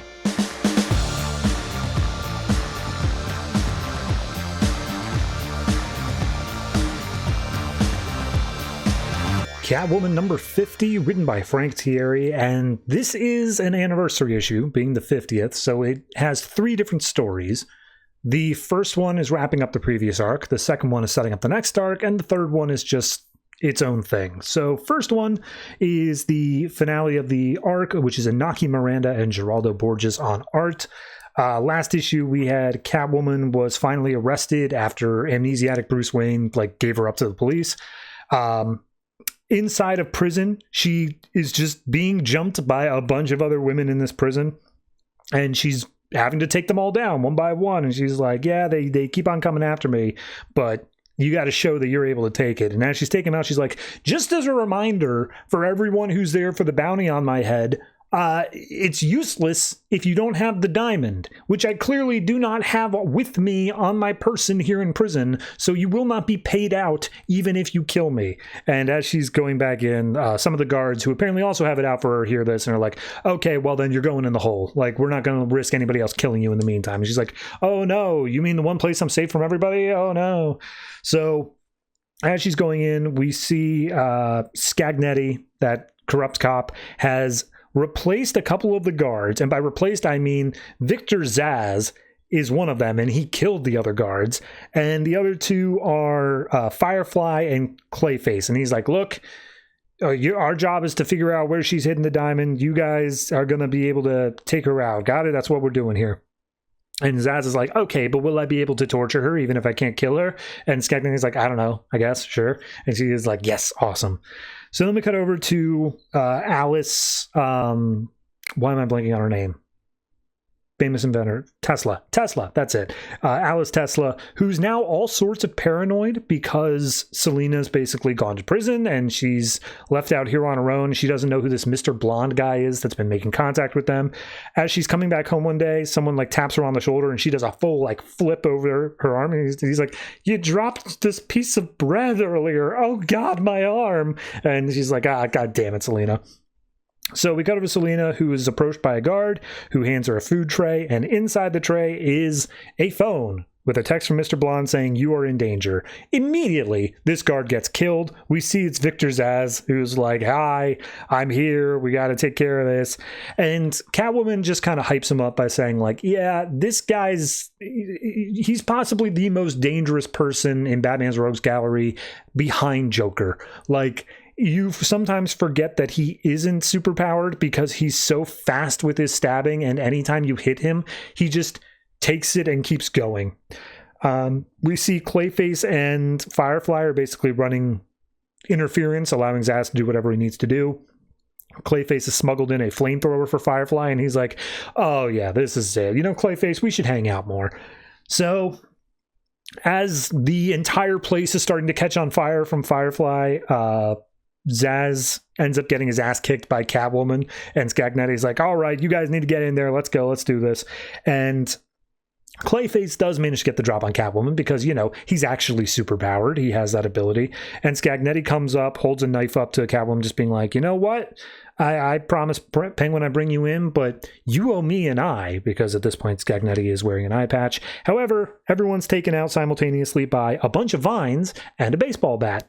And as Catwoman looks over to see who it is, it's of course Poison Ivy and Harley Quinn. Notably, I think possibly the first time Harley Quinn has her blonde hair, because that hasn't even happened in her main book yet. But she's like, oh yeah, you know, we're here to break you out. We got a message from a Mr. Blonde that basically was saying that he had a way to get in and that you needed help. So at that point, they're like, yep, so we've got a way to get you out. There's a guard's uniform hidden under your bunk and a keys to a cop car. So you go ahead, get out of here. We'll run interference. And we see Poison Ivy and Harley just keep on knocking heads as Catwoman escapes. She meets up with Alice, who has fully decrypted the drive, just like, oh yeah, it's crazy, there's all stuff, and check this out, this is the super secret ultra double hidden drive, and inside of it she sees this blackmail that she's like, oh, this must be who Mr. Blonde is. Okay, time to talk. So gets on the phone, makes a call. Cut to the next day. Limo pulls up outside a diner where Catwoman is sitting, and just like, I knew it had to be him. The moment I saw his name in those files, there's no way he just let that sit. And he may be the most dangerous man I've ever met, more dangerous than Penguin. Lex Luthor sits down. Turns out he's Mr. Blonde. And she's just like, oh yeah, you know, I got you out there because let's take a moment and examine all the evidence. And she lays it all out saying, okay, Penguin got some blackmail on Lex Luthor. Lex trying to reform his image, be a Justice League member, couldn't have that coming out. He discovered that Penguin's drive was inside of the Frost Diamond, so of course then he had to go ahead and take it. However, he couldn't do it himself, so he used Louis and his health condition as bargaining chips to get Catwoman to do it. And then the plan all went, when like originally he was supposed to kill Louis and Catwoman would go to prison and everything would be fine. However, everything went so off book and totally wrong that this has ended up how he needed to salvage it, that he had to expose himself as a member of all this. And he's like, all right, so here's the drive. What do you want to do? How do we want to do this? You're going to give me my payment? And he's like, just a moment. And he calls up some of his goons, and on the other end, Alice Tesla's like, they're going to kill me. You got to give them the drive. And she's like, God damn you, Lex. And he's like, of course I wasn't going to give you the money. Like, here's the deal. Here's what's going to happen here. You're going to give me the drive. I'm going to make sure that Alice Tesla isn't killed. And just because I'm nice about it, I'm going to get the Penguin to drop the bounty on your head. But that's literally as far as it's going to take it. You're not getting a cent out of me. I invented this game. I'm Lex Luthor, bitch. And so he walks out the door. And we basically get all the fallout where Scagnetti got arrested because of his involvement with all of this stuff, to which the GCPD is like, good, screw him. Penguin managed to dodge getting directly implicated into it. However, as he's getting into his limo and avoiding reporters, the driver turns out to be Killer Croc, who is not too happy with him at this point. Lex Luthor, apparently, a few days following all this happening, LexCorp went down for a few days, and it turns out it was because of a incredibly advanced computer virus that invaded their system. One that was, of course, written by Alice Tesla, and it apparently simultaneously siphoned off the $1 million that she was owed to begin with. So her and Alice have taken a vacation to Hawaii, and she's like, yep, that's just what I decided to do with it. Half the money went to Louis' family because, you know, that's the whole reason I signed on to this, was for Louis to be able to care for his family. But yeah, I'm doing the rest with whatever I want here. So, and that's it. That's the story. That's where the arc leads off. Second story we have, I think, is set up for the next arc, called Night at the Museum, art by Dan Panosian and Alex Conat, where we're at the Gotham Museum of Crime, and they're like, yeah, we got Joker's cards and Mad Hatter hats, whatever, all that stuff. Here's the prize thing, though. It's a mask. It is a black mask, some would say. And it's a mystery, but it is worth so much valuable. And we just get a history of saying that it was made back in pre-colonialization Gotham, and some Native American tribe ended up making it, and it was believed that it could give influence over his victims. He fought in many battles with it and killed all of his enemies. However, one day, colonizers showed up and provided some disease blankets, and everyone in the tribe died, and the mask disappeared for a while. It popped up several decades later by a young colonial man who found it out on a hunting expedition. He went by the name of Miles Elliott, and he later on seduced a married woman named Eliza Kane. Turns out that he may have used the mask to do that. However, Eliza Kane was the one who was punished because, of course, she was an adulteress, so she had to be punished. And the mask was put on her as she was burned at the stake for witchcraft. It disappeared for another 100, 200 years until the era of gangs in Gotham had the False Face Society show up. They worshiped the mask as a center point to their whole strange cult-like religion. Until eventually they all got into a gang fight. They used the mask during it, and the man who was wearing it fell off the harbor down into the bay beneath, and the mask disappeared until recently Wayne Enterprises Construction delved it back up, found it, and it was donated to this museum of crime, I guess. And as he's giving this, he's like, yes, it seems so cursed, all that. We see a young woman who is Catwoman. She's black hair again instead of blonde like the previous story. Is there with a man named David. And he's like, oh, you hear that? It's cursed. Maybe you shouldn't get it. And he's like, are you kidding me? That makes me only want it more. I don't need to know anything else about the mask other than how to steal it. And we see her staring at it in the glass box. Overall, solid story. Definitely enjoy it. Next up is, and finally, is a short little story called Intruder Alert with art by Steve Pugh. And it's just showing Catwoman leaping through the Justice League Watchtower. I don't think we know that immediately, but it's out in space, and it's very high security. Laser grids, gas starts filling up a room. We see her leaping her way through, doing whatever she can. Eventually, she hacks in through a door at the very last second before a laser grid ends up squashing her and cutting her into a million pieces. And as she gets through the door, the Justice League is there staring at her, including what seems to be a young Dick Grayson. So this is set way back in the day. And Catwoman says, "Oh, your security sucks." And Robin's like, "You're just jealous. You set off our silent alarm. You're just compensating for that." And she's like, "Oh yeah, well, you got me this time. But if I could get in, and I'm just a normal human, that means people like Darkseid or the Crime Syndicate, yeah, they're absolutely going to be able to take you out." And Batman's like, "Well, that's why we wanted you here. Who better to test security systems than Catwoman?" And she's like, "Yeah, well, guess I'll be leaving. Bye." And as she walks out, Robin is patting his legs, just being like, "Does anyone see where I left my grappling hook?" And Catwoman just gives a little smirk. And that's the issue. All 3 stories. I feel weird to judge them all together, so I'll just say I like the setup in the second story. The Black Mask stuff definitely is intriguing. We've already done some Black Mask stuff in this book, but it didn't involve this type of mask. So I wonder if we're getting like a different Black Mask or something else going on there. The final story, the Justice League stuff, it's fine. It doesn't feel like much of anything, though. Like, just a little character bit. First story, wrapping up the main arc. I think that one, I like it, but it did just have a little bit of an air of rush to it. Like, the moment where Lex Luthor is revealed to be Mr. Blonde is at page like 20 to 22. Like, somewhere at the end of where a normal comic book issue would end. And then we just get 3 more pages after that of, okay, and then Lex, like, took the drive, and I stole some money from him, and then that's the end. Like, I don't know. I feel like we could have gotten one more whole issue out of this, or we could have repaced it slightly to spend maybe a little bit less time in the prison scene and be able to end it more conclusively on, and here's the fallout, rather than here's this period of just showing Firefly and Clayface and Poison Ivy and Harley and all that stuff. So I don't know. It felt to me like this was a last minute change to adapt some stuff that was already pre-written, but I could be wrong. Maybe this was always planned to be this way. It just felt like there was more space originally allotted and it got taken away. So yeah, I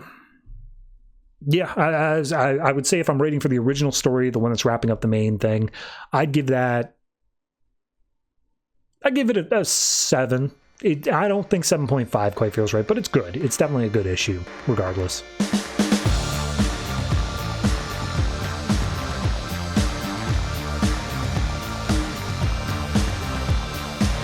Constantine the Hellblazer, number 10, written by Ming Doyle and James Tynion IV, art by Travel Foreman. So, last issue, we had the gang, which consisted of Constantine, Papa Midnight, and the Demon Blythe, all trying to escape from hell. Constantine just screwed him over and walked through a door on his own, closing it behind him, and he ended up in what appeared to be Fairy World. And that is where we pick up here, is that he is in the Fae.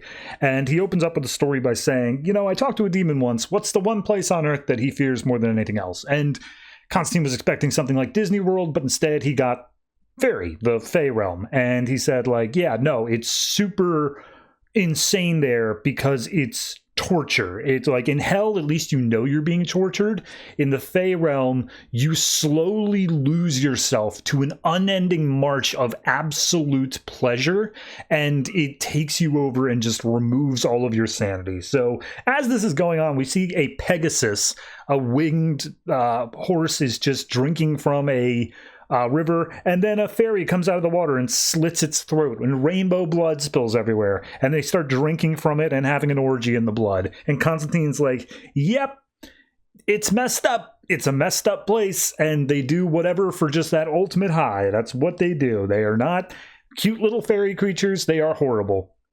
So we see that down in here, they're like setting up concerts and stuff like that. And he's like, all right, so yeah, I'm stuck in here. Fairies, they're messed up. They're their own thing here. If I had known this is where the door was sending me, I wouldn't have gone through. But regardless, I'm stuck here now, and I need to figure out how to get back. In hell, there's a bureaucracy. Demons have rules. In fairy realm, there's nothing. There's nothing I can do here. So as he's kind of slinking around the shadows, we see there's a woman fairy with a centaur next to her, and just saying oh, have you found the man? We've struck deals with Lord Neron that will make sure that our great orgiastic festival goes through as long as we can find him in time. And, the centaur makes a pithy line about saying how if this doesn't go through, then they'll eat Neron's skin, but demons don't have skins. For whatever reason, Constantine just gets caught up in a massive garden bloom, like giant flowers start blooming, and he's brought right before this fairy lady and just like, oh, and what is our traveler's name today? And he's like, I'd rather keep that to myself. She's like, smart, you've been here before. But one of the other fairies just steals his wallet, and he's like, oh, John Constantine. It's like, oh, simple, you're our guy. Great, we're going to go get Neron, and you watch this guy, make sure he doesn't get away. So as they go off to get Neron, Constantine turns to the tiny fairy and is just like, hey, I got a deal for you. I know where there is a pleasure that you have never even dreamed of before. And if you even so much as mention this pleasure back here in the fairy room, like, you get into every orgy, and it's a lifetime set. You up for it? And she's like, apparently able to read Constantine's mind a little bit and just being like, okay. All right, I'm down. Let's do it. And so she teleports Constantine to New York City, and immediately Fairy's like, this place doesn't look orgiastic at all. To which point he just sucker punches the fairy and snaps its neck. It will recover, and that's fine. But regardless, Constantine's like, yeah, it's super easy to trick fairies. Like, they all just want the same thing, and they're too dumb to look ahead more than like a few seconds. That's their own thing. So at that point, he goes off and he's like, all right, well, all of Neron's plans of like taking over New York, I can feel it bubbling under the surface. This is going to be a problem. I need to do the number one thing right now, which is get Oliver out of here. Like, I got to go. We're both going to get out of here. And whatever happens in New York, screw him. That's what it is. We cut down to Neron, and again, this book was written in early 2016, so Neron is giving a speech to all of his people of hell, and he's basically saying, like, oh, I've had some very important meetings recently, and blah, blah, blah, talking about it as if it's a business, and then he ends with saying, but don't worry, everyone, we are going to make hell great again. Yeah, so Constantine ends up making his way to Papa Midnight, though is holding Oliver. He does a couple of spells to get rid of any sort of defenses. I think it's mostly zombies that are wandering around. But as he gets through, he's like, it felt like a long time I was stuck down there, but it's only been a day up here, so no problem. And I do kind of feel bad for leaving Papa Midnight in hell, but at the same time, he overstepped his bounds. He went too far. He didn't have to kidnap Oliver like that. There's other ways that he could have done all this. So he goes into the room where Oliver's apparently been talking to Gerald, the boa constrictor rooster thing, and Constantine just takes him off, helps Oliver up to his feet, and he's like, hey, do you have a place you can go? Some place outside the city, like, far outside the city. He's like, yeah, my kids, their mom is in Jersey and all that. We can go take that. So they head off, and Gerald's like, hey, wait a minute, where's Papa Midnight? And Constantine tells him to go to hell, literally. So we see Oliver makes his way back home, and Constantine's like, somehow I knew he had kids. I don't know. I didn't want to think about it. I didn't want to talk about it or anything like that. So he goes up, he hugs his daughters, who apparently they got home from school a couple hours ago, and he was supposed to be there. So Oliver introduced Constantine and says, like, hey, this is your dad's friend. He's going to give me a hand. This is my daughters, Kelsey and Livy. And they both say hi, and one of them asks if they're daddy's new boyfriend. And Constantine's like, nope, I'm out. I'm leaving.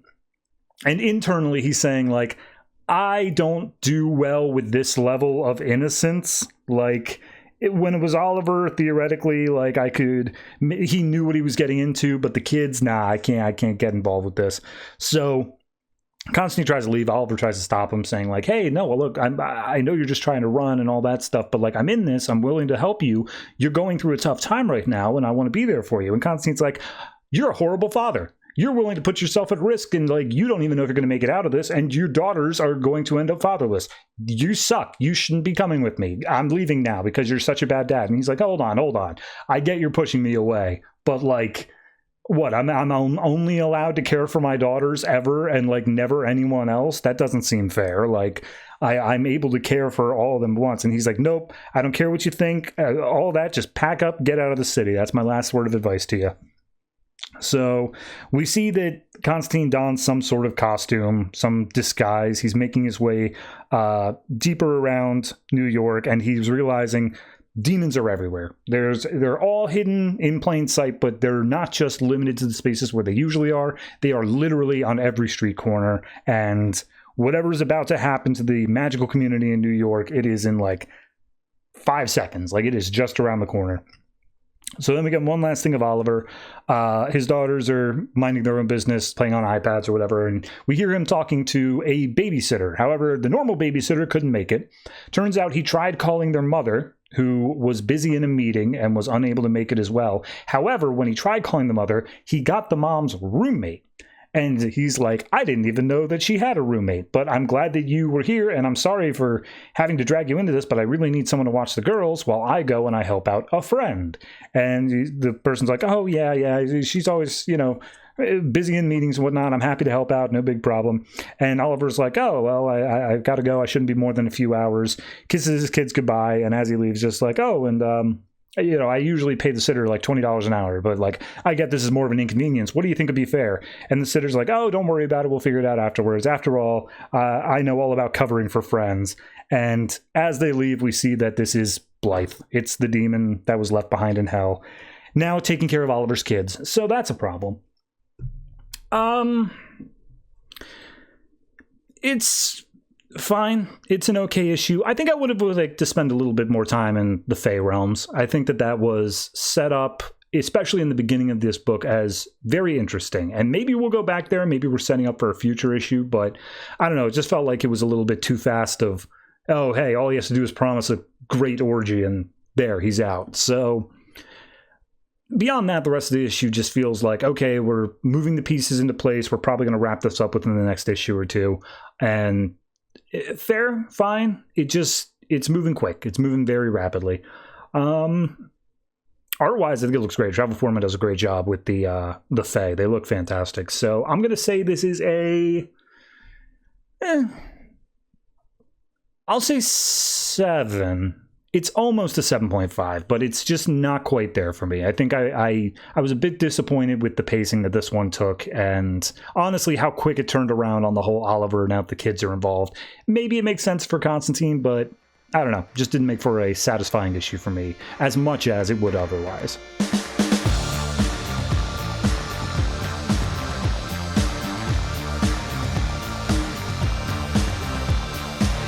Earth 2 Society number 10, written by Dan Abnett, art by Jorge Jimenez. So last issue, we had a couple branching arcs. The big thing is that the Society, Earth 2, is about to go to war over natural minerals and oils and such that don't actually exist. They just think they might. And then also there's something going on with Nimbus energy solutions that Batman, Dick Grayson, along with a few others, is not so keen on.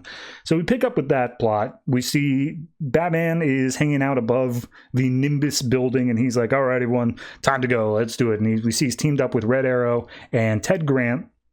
And as they get inside, immediately a bunch of security is on them. So they start punching through people. And Grant specifically says, hey, there's nothing I like better than a wildcat brawl. That's a good idea. What if I jumped in and wore a mask like you guys, and I'll call myself Wildcat? And then he gets cut off, and it's like, okay, yeah, just do that. Meanwhile, Batman's like, all right, if you guys are taking care of security, I'll move in. So he busts in through the window. He gets to the CEO's office, Kyle Nimbus, and he's like, what's wrong with doors? Why can't you just use a door? And he's very smarmy, very much up of like, oh, Batman, I'm so much better than you.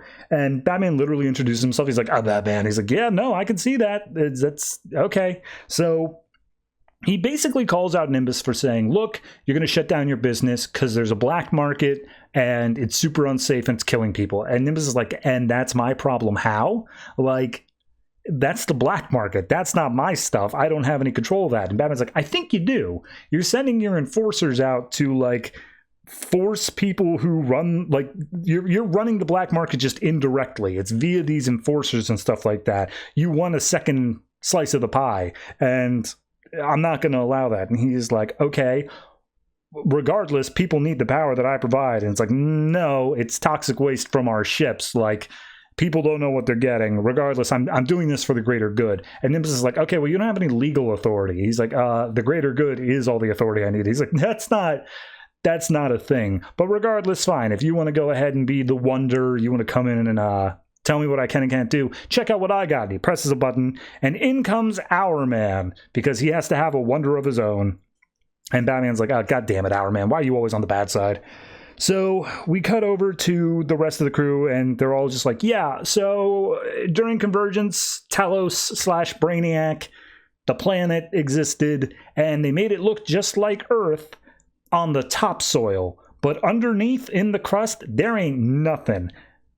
Within a few years, everything will be gone, and like the whole planet will be unviable to live on. And so like, okay, what are we going to do? And they suggest, oh, we have forests, we could use that. And it's like, okay, yeah, so we burn all the forests. That kicks the can. What next? They're like, hydropower, we have oceans, that could work. It's like, also good, we don't have the technology yet, and it would take years to get there. What else? Solar? Would solar work? We've got 2 suns, and it's like, also good, but again, technology's not quite there because they put off different kinds of radiation than our normal sun works. We're looking into it, and Balzad specifically saying that. So as it's all falling apart, Sandman's basically saying, yeah, look, as people realize that there is nothing there, we're going to be looking at a total societal collapse. Like, it's absolutely going to be the worst of the worst as everyone's fighting over what little scraps we have. So they're like, okay, so we deploy the Wonders. Like, we keep the peace, we do everything else there. And then they bring up, well, no, people hate the Wonders. Like, anti-Wonder sentiment is going nuts. And they show protests going on, and they do kind of mock, like, it's all in the voice of Anarchy, who, of course, we got introduced to earlier. They kind of mock how one of them says, fight the power, and another says, power for all, as if their messaging is confused.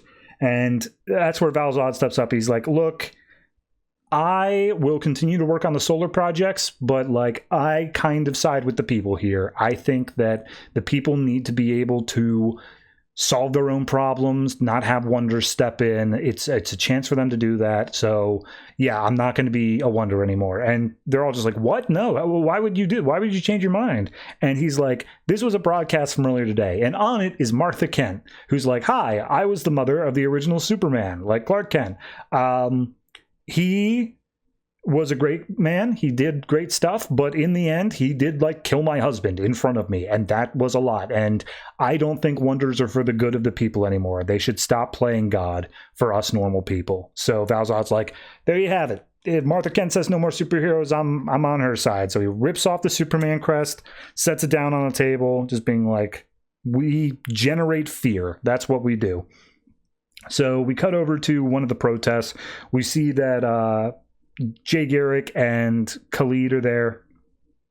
And Khalid, I don't remember this happening, but I guess he doesn't have access to the Helmet of Fate anymore. He just has a few little pebbles from it, as if it were destroyed, in a necklace around his neck. And he's like, oh, it gave me a dream last night of Hawkgirl. She's still out there. I think she's in trouble. Meanwhile, cut to Hawkgirl. She is recording a video saying, in her helmet, saying like, hey, I don't know if anyone's ever going to see this, but the Amazon tech is blocking all of my signals out. They are wildly advanced. I think they killed everybody that was on their ship, and they are planning a full-scale takeover of the world. So it's a hidden threat. Anyone who finds this, please try to stop it as much as possible. And so she goes out of her room. She starts roaming the halls. An Amazonian stops her, and she's just like, oh, hey, yeah, I just wanted to stretch my wings. And they're like, you're not allowed out. So then she kicks the Amazonian in the face, starts throwing punches. They respond with sword fights and whatnot, and eventually they crash through a window and land directly in front of Fury, who is meeting with Aquawoman, aka head of the Atlanteans. And she's like, wait a minute, hold on, you're working with the Atlanteans? And Aquawoman's like, oh, hey, Fury, I thought part of our deal was this was all going to be secret. This doesn't seem very secret to me. And Fury's like, don't worry, I'll fix that right now. So, yeah, Hawkgirl's gonna die. Probably not. I think that she's gonna make it out just fine. But, yeah. So I in terms of the Nimbus stuff, I don't think it's been given enough attention for me to really care that much. Also, I swear to God, oh, that's right, there is a whole other couple pages. That's entirely my bad. That was just such a good ending page. That I forgot there were a couple more. So Batman continues fighting Our Man, and the Kyle Nimbus guy is just like, well, you keep fighting, I'm going to leave. And as he goes to leave, Batman throws a batarang that passes right through him. He just phases through, and he's like, ho, ho, ho, you're not the only one with powers. And he throws it back at Batman. It gets lodged into his chest, and then Our Man's about to beat up Dick Grayson. That's it. I was going to say, I thought I remembered something like that happening, but no, the Nimbus stuff is interesting. I don't think it's spent enough time for me to really be all that in on the idea of, oh, it's a danger and a carcinogenic or whatever like that. But I also don't like the fact that Nimbus is a secret wonder himself. Like, I don't know. Part of why I like the middle plot so much, part of why I enjoy this idea of people against the superheroes and the superheroes realizing they can't just become the founding fathers and gods of this new world, is because like people need to sort it out on their own, is that it does take this normal average person approach and shows just how damaging they can be, just how much trouble they can cause. And even in the name of like goodness, even in the name of doing that, I like the idea that Nimbus represents this average capitalist, and it's like, yeah, well, in the free market, like I'm doing the right thing and people are getting the products they want. Having him be some level of a villain who has powers but is keeping them secret, that just, it feels like it cheapens it to me. And then whatever's going on with the Hawkgirl stuff, I mean, I don't know when it's going to pay off. I would hope that it's going to be next arc, because I kind of want to see what we're going to do in this arc. I want like the people to have to come to a conclusion of, okay, we will operate without wonders, and then introduce Fury and the Amazonians and say, but wonders are still necessary for certain aspects. Maybe not running the government, but certain other things. So overall, it's still an okay issue. I think I'm going to give it a... I guess I'll say a 7.5. The art's very good. I will say that much. I like the Jorge Jimenez flow to things. But yeah, it's just missing a little bit. I'm curious to see how all this ties together. I'm liking the story so far. I'm hoping that we can just stick the landing once it all comes together.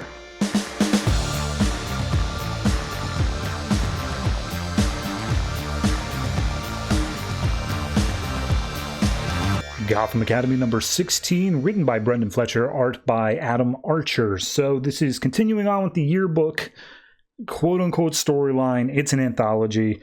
We open up with Damian breaking into Maps's room. He sends out a little like chalk thing in order to see that there were a bunch of handprints on a loose floorboard, and when he picks it up, he finds the yearbook.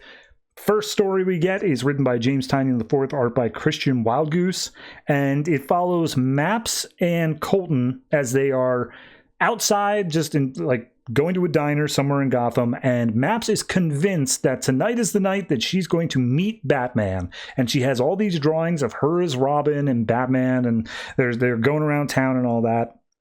And Colton's like, okay, please tell me you understand that your plan is insane and that, like, it's never going to work. And she's like, I understand nothing. So she gets excited. She rushes off. And Colton's like, wait, hold on. What do I have in this? And she's like, I got $100 bill for my grandma. And he's like, all right, fair enough.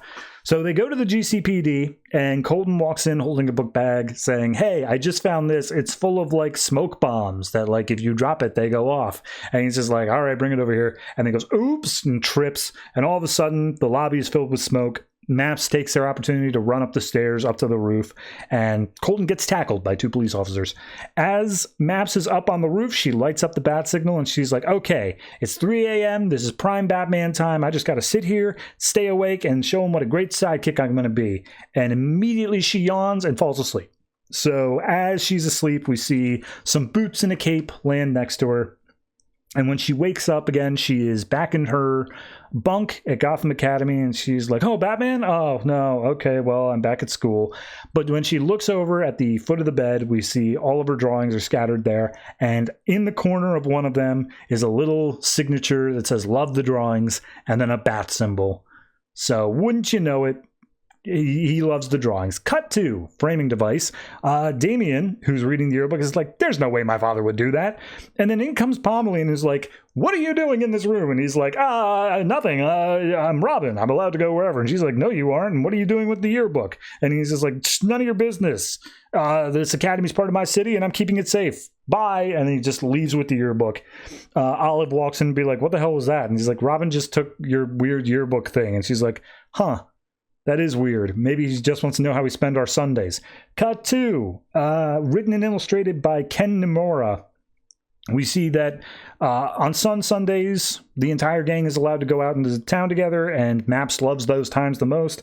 And some Sundays, Olive is in one of her emo moods, so she's not willing to hang out. And Pommeline can't be found. Colton and Kyle are hitting on girls and whatever else further down in the city. So Maps really has absolutely nothing to do. She's bored in the library, and eventually she's like, that's it.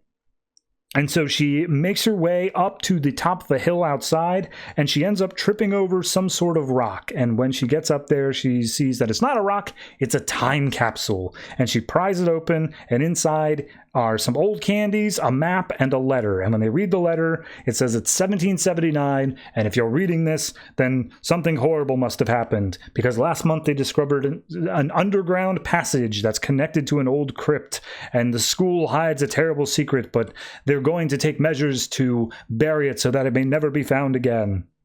And they look at the map and they're like, oh, that was the location of the box, and over here's the old student pavilion. But wouldn't you know it, the student pavilion must have been knocked down in the meantime. So all that's left is some willow trees and some old weird stones that were scattered about. And they're like, the weird stones, that must have been the pavilion. So they start like getting deeper into the mystery, and they're like, how is it connected to the school's past? What did they find in the crypt? And Maps is like, well, this seems like a job for our detective club. And everyone cheers, and they say like, all right, I'll get the shovel, I'll get the flashlight. And everyone scatters.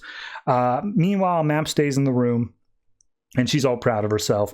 Olive says, wait, hold on, guys, I forgot my bag. She runs back to the room, and as she gets back in there, she sees Maps is writing a letter in the same handwriting as the previous letter. And Olive's like, you're the letter writer. Were you just trying to fool all of us? And she's like, no, I was just so bored, and I hate that when we're not together. And she starts like, tearing up a little bit, and Olive just throws down her books, just saying like, it's terrible. That story you invented was terrible.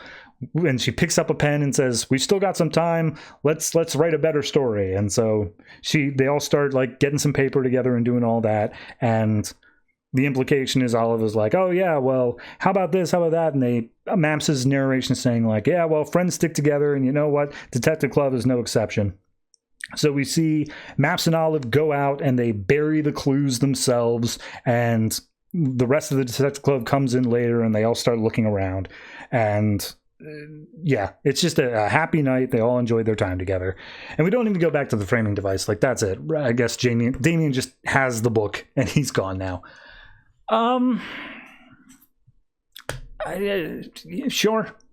I will admit, it's the previous issues have had 3 stories each, and I don't think that was quite enough time to really flesh anything out. So I was a little bit, all right, whatever. This one, the 2 stories, I do feel like they both had enough time to tell as much of the story as they want. That being said, I feel like the 3rd story went on for an extra like 3 pages. It should have ended with Olive saying, okay, I'm with you. Let's make these clues. Let's give ourselves an adventure here.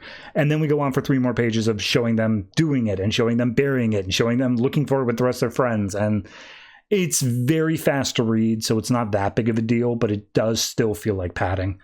I don't really have any notes for the first one. It was short, sweet, to the point. Art looked good. So yeah, no problems there. I guess overall, I'm going to say this one is a 7. I'm still just a little bit not cool with the yearbook idea. It's fine, but like, I'd much rather that we've spent these past 3-4 issues telling a story, doing something creatively interesting from a viewpoint of like getting these characters more fleshed out and continuing on with their story arcs, rather than just, oh, here's some stuff that they kind of did back whenever, don't worry about it. So yeah, 7 for this. Well, I don't know how long it's going to keep going. At least 1 more issue.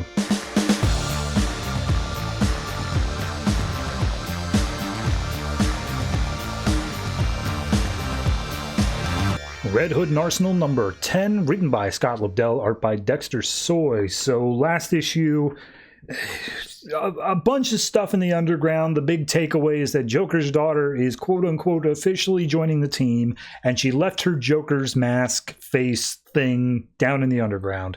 So we pick up this issue in media res.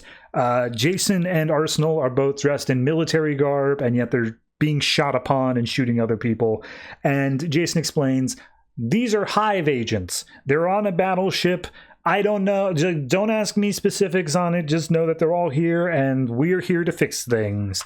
So up above on the upper deck, we see a general or whatever is giving some speech to some newly registered cadets, and is basically saying like, yes, you will make our country safe and strong against the outlaws. You will stand for justice.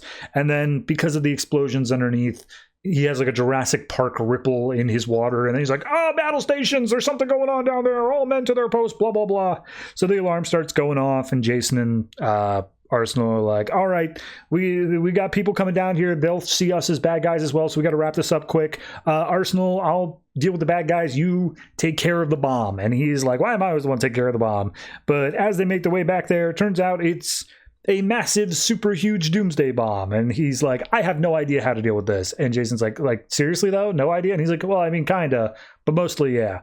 So cut back to 5 hours earlier, and we're in Tara Battleworth's office. Remember her? Don't blame me if you don't.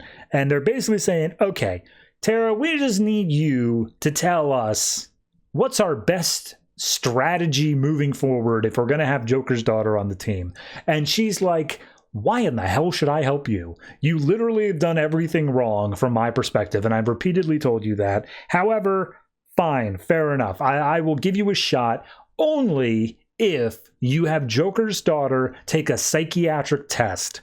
And if she comes out of it and the psych person thinks that she is just beyond hope, no saving, then I don't give a damn about any of you. I will help you if she thinks that there's actually some hope there. So we see Joker's daughter is coloring a picture in a dark room that consists of, I believe, herself and Joker, but also it looks like Harley. I don't know. And so she's drawing this picture, and then the doctor comes in, turns on the lights, and immediately Joker's daughter freaks out and just like, oh no, I don't like the lights. I don't like that. Important to note, well, we'll get to it in a minute. Never mind. She's not wearing the Joker's face, and she looks fine. She's a normal looking girl. So they sit in the dark, and we have her sitting down and talking to this doctor. We never get this doctor's name. I believe it's, I'm going to blank on her name now, Omen? Lilith? I think those are both names from like Titan's Hunt. She looks very similar, and later on she says that she's like an addict counselor. I think it's her, but they never give her a name. Regardless, she's just like, okay, so I understand that you spent like 3 months underground. What's that all about? Like, how'd that make you feel? And she's like, oh, it was we. And she's like, whoa, what does we mean? She's like, good, cool, great, I guess. So behind the one-way glass, Jason and Arsenal are watching this, and Arsenal's like, I think this is against doctor-patient confidentiality for you to see this. I think we should leave. We also got a call from somebody nearby. And they go to a diner and they meet up with someone who is stationed on that battleship, someone down in the IT area of it. And she's like, yeah, no, I was approached to do some pretty shady stuff for Hive, and I wasn't approving of that. But when I said no, they basically said, if you tell anyone, we'll kill you, because we have agents all over the place already on this ship. So yeah, I don't know who to come to. You guys are clearly outside the chain of authority. I was hoping that you'd be able to handle it. And Jason's like, I don't think this is, or no, sorry, Arsenal's like, I don't think this is a bit outside our range. I don't think we can handle that. And Jason's like, nope, we'll take it. Let's do it. So we see the conversation is continuing where I'm just going to say Omen, assuming it's her. Omen is like, oh, if that happened to me, I'd be scared. And she's like, well, you're not me. I don't even know if I'm me. And she's like, well, pretend you are you. Like, who do you think you are, if not yourself? And she's like, oh, I left my face down there, and now no one's going to know I'm Joker's daughter. And it's like, you think someone wearing someone's face makes you their daughter? And it's like, I don't really think I'm his daughter, but like, it's an earned title, like doctor or esquire. And she's like, what do you think you did to earn that title? And she was like, oh, I killed a lost little girl. That lost girl was me. So we cut back over to Arsenal and them. Apparently Jason had some forged documents that he was able to get on this ship without like any sort of question or anything like that. We cut back over to the interview, and she's like, well, you're still here, you're talking to me, like, what's that all about? You can't possibly actually have thought you killed yourself. She's like, fine, I didn't, I'm not dead. Like, why do you care if I'm alive? It doesn't bother you, I'm a serial killer. And she's like, well, have you ever actually killed someone? And she's like, for reals? And she's like, well, have I lied to you yet? And Owen's like, well, your file said that you believe you were horribly scarred, and that's why you wore the mask to cover it up, but that's not true. You look perfectly fine, so what's that about? And she's like, fine, I've never actually killed anyone, but I've wanted to. And Owen's like, yeah, everyone has. That's normal. Don't worry about that. Back over on the ship, we see they've already started fighting the Hive agents. Oh, sorry, we skipped ahead. This is now after all that. We're back to where we were in the beginning. So Arsenal's trying to get into the bomb, shut it down. Jason fights against Hive Prime. I don't know. He's a big purple dude. And he's basically like, haha, you can't possibly defuse the bomb. It's going to go off, and it's not just an explosive bomb. It's a mental bomb.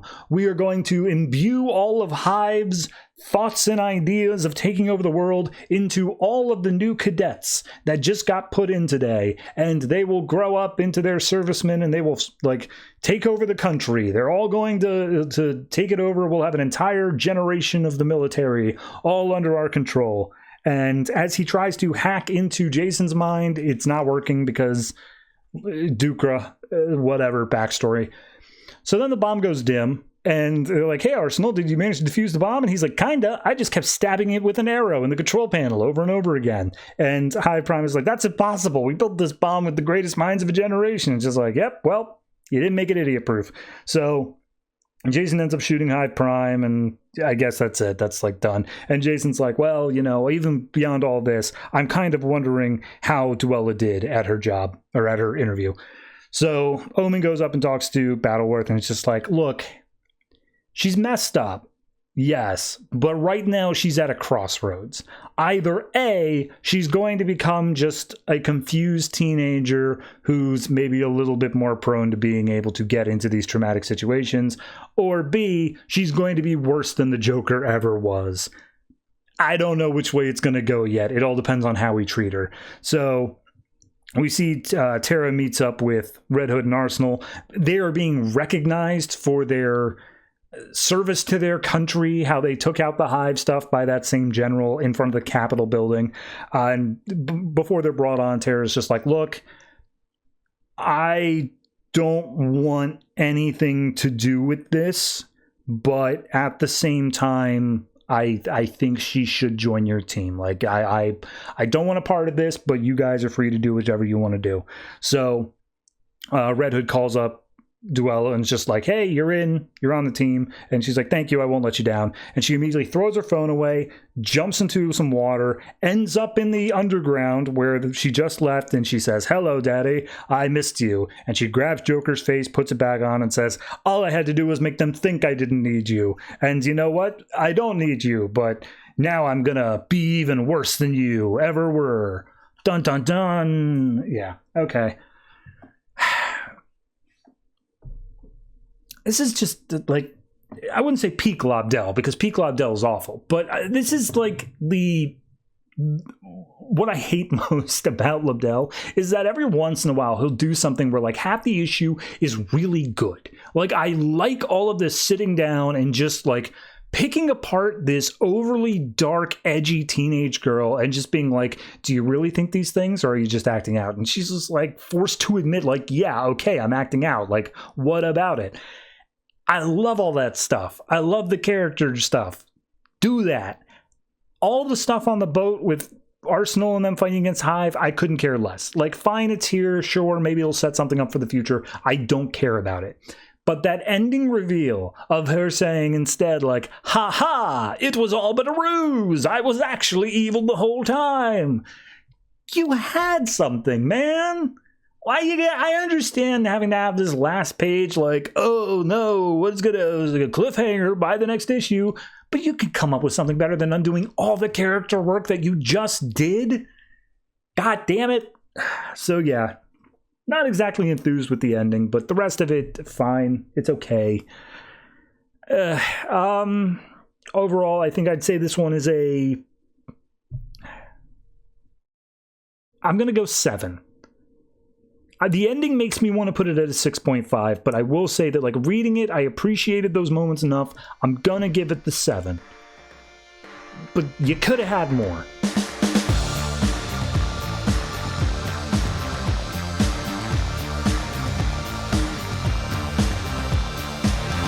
Starfire number 10, written by Amanda Conner and Jimmy Palmiotti, art by Elsa Charretier.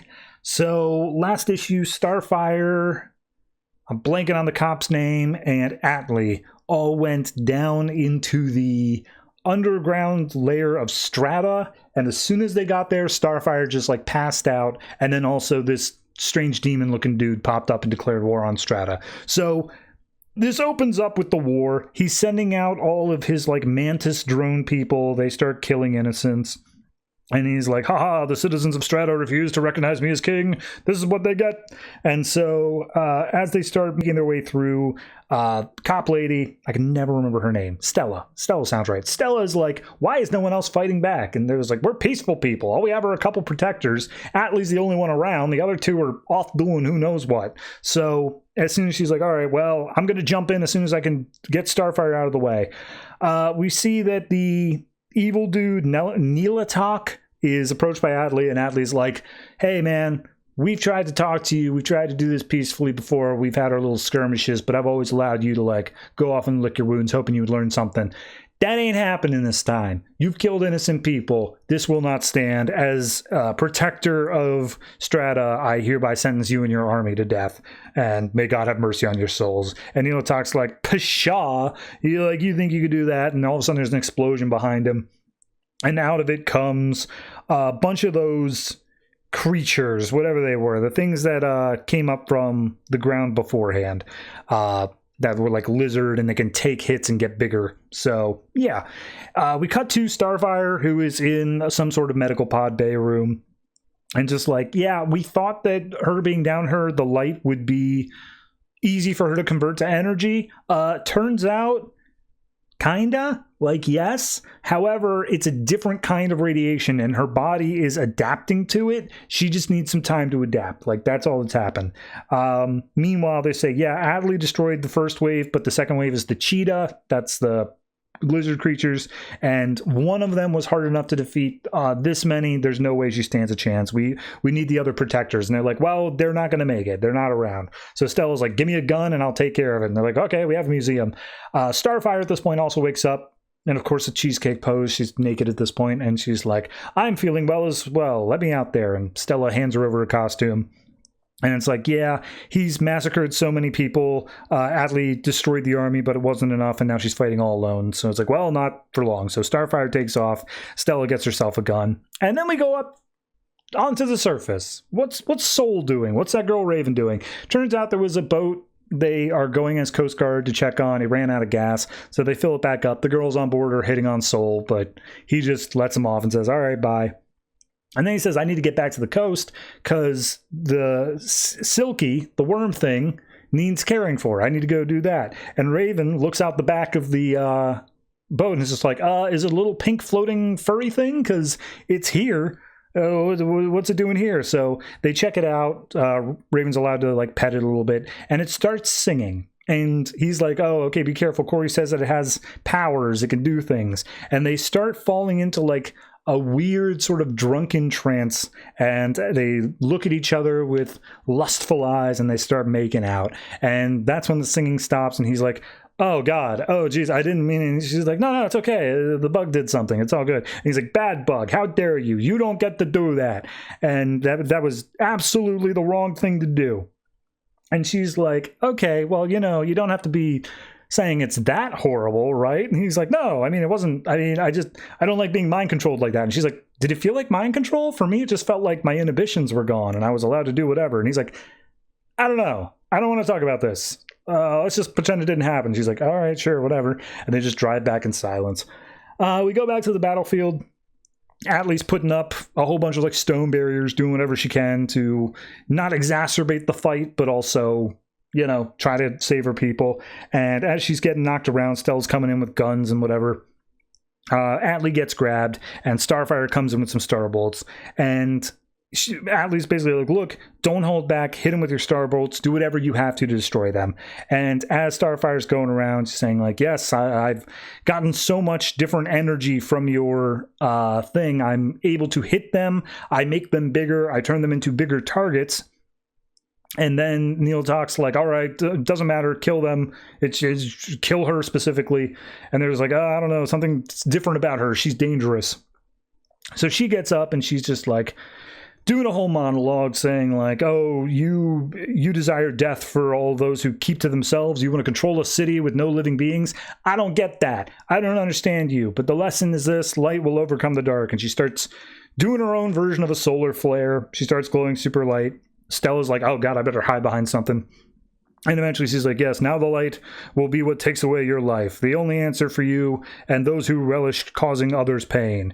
And as she unleashes the light, they all just disintegrate. However, it's too much for Corey. She falls down out of the sky. Stella catches her and just being like, oh, geez, all right, well, let's get her back up to the med bay. As she gets up there, she gets scanned. Adley's fully healed. It takes like 5 seconds in a med pod.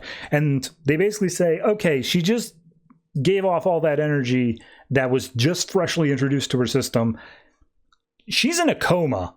We don't know when she's going to wake up. And they're like, okay, well, if you had to put a clock on it, when do you think? And she's like, my readings say it could take about 32 Earth years. And they're like, 33 decades she's going to be in a coma? It's like, yeah, that's what we're seeing. And Stella starts freaking out like, oh my God, this is a nightmare. This is a whole thing. However, they're interrupted because there's a ceremony going on to honor all the people who were lost. It's a rebirth, and Adley's like, no, you seriously got to check this out. This is going to change your life. So they go down and they do this whole thing of saying like, oh yes, this is the darkest hour. We spend the day in mourning. We're super sad about all them, but then we allow their souls to move on. We proceed with the thing, and they are treating Stella as she is a visitor who fought for them without any need to, because she doesn't have any allegiance to these people. As the greatest honor here. She's an honored guest. And they say, okay, well, you're going to do this. You're going to do the thing for the sending the souls on to the next level.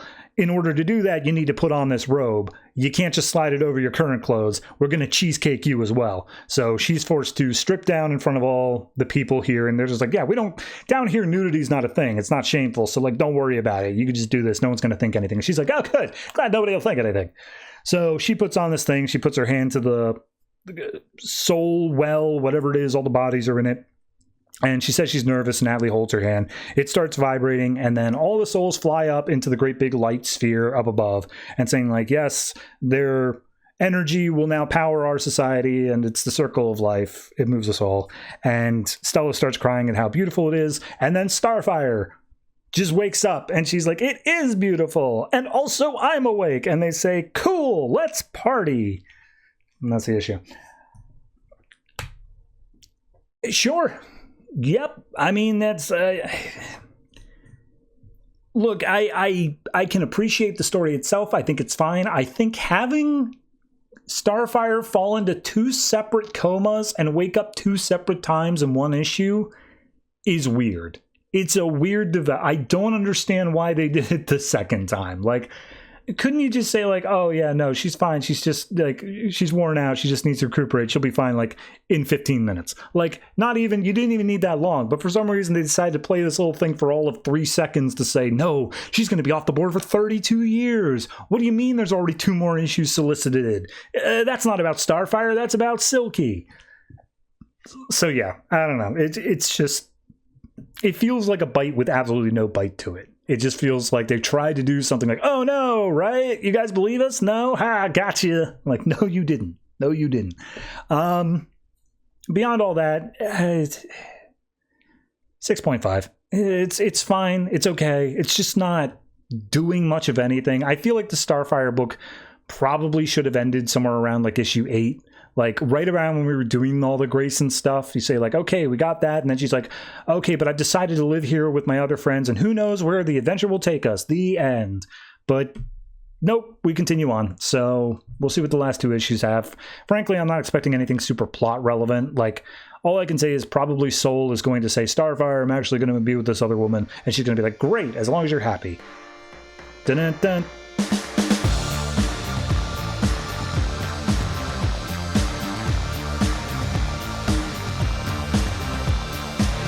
Telos number 6, written by Jeff King, art by Igor Vitorino. So, yeah, final issue. Parallax showed up last issue and made some deal with Telos about getting his Brainiac charged Crystal, and then wouldn't you know it, he double-crossed him and decided, nope, I'm just going to remake Coast City. So this issue picks up, and I guess this is now explicitly saying that this happens before the most recent arc in Green Lantern, the book, because it all leads up to that. So he's remaking Coast City all in Green Lantern constructs, same way he did before. And he's like, oh, yes, hey, Telos, I know you're pissed off and all that, but like, save your breath. This whole world is held together by me. And if you dare argue, I'll send you back over to the Brainiac planet, into that timeline or that reality where the Citadel snuffs out the rebellion. And Telos is like, fine, I'll shut up. And so he literally... We just watched Parallax remake Coast City, and he's like, yes, I get to spend an eternity with Carol here. Fantastic. And tell us, like, what about this Hal Jordan? What about this one? And he's just like, yeah, well, that Hal Jordan sucks. And we get a recap of what happened in Convergence Parallax, where he was in jail and, like, he felt regret for all of his previous things. But he's like, yeah, but now I don't feel that way. And I'm the hero that Coast City deserves. And... I'm going to need this upgrade that Brainiac gave you in order to stop Cyborg, Superman, and Mongol from when they show up, because that's my whole thing. And all I can think is like, my guy, that happened. What are you talking about? So all I can gather from this book is that he's run the simulation over and over again, like trying to stop them as Parallax with the extra energy, and he keeps on failing every time, ignoring the fact that he wasn't even there the first time. But regardless, yeah, he's like, oh, it's enough to drive you mad, but now that I have the extra energy from you and your Brainiac Crystal, now I can go ahead and do that. And Telos is like, how much longer do you think you can keep this up? Like, you can't do this forever. And he's like, funny. You said that the last time we went through this. And it's revealed that Parallax, through all these like attempts that he's continued to do this with the Brainiac Crystal, he's kept Telos into a time loop as well. And Telos doesn't remember being reset every single time. And he's like, yeah, I keep on meeting up with the Carol Ferris and Hal Jordan thing, and I just want to be with Carol all the time. And if I try to deal with this reality's versions of Hal Jordan, like it just doesn't work out because Carol would never forgive me. And we see him like approach Carol and just being like, hi, Hal sent me to talk to you. You got to get out of here and come with me. And she's like, that's stranger danger. I ain't doing that. And he's like, damn, why doesn't this work? But he's also mentally manipulating, I guess, all the other people to see Parallax as a hero. So when the destruction comes again from Mongol and Cyborg Superman, they're all like, oh no, Green Lantern isn't here. Parallax will save us. Save us, Parallax. And tells us like, this is messed up, man. This is weird. You shouldn't be doing this. So they once again come in. And Cyborg Superman's this time like fighting a little bit against Telos, but Parallax comes in and saves it, and Telos is like, all right, none of this is real. This is all just made up in his mind.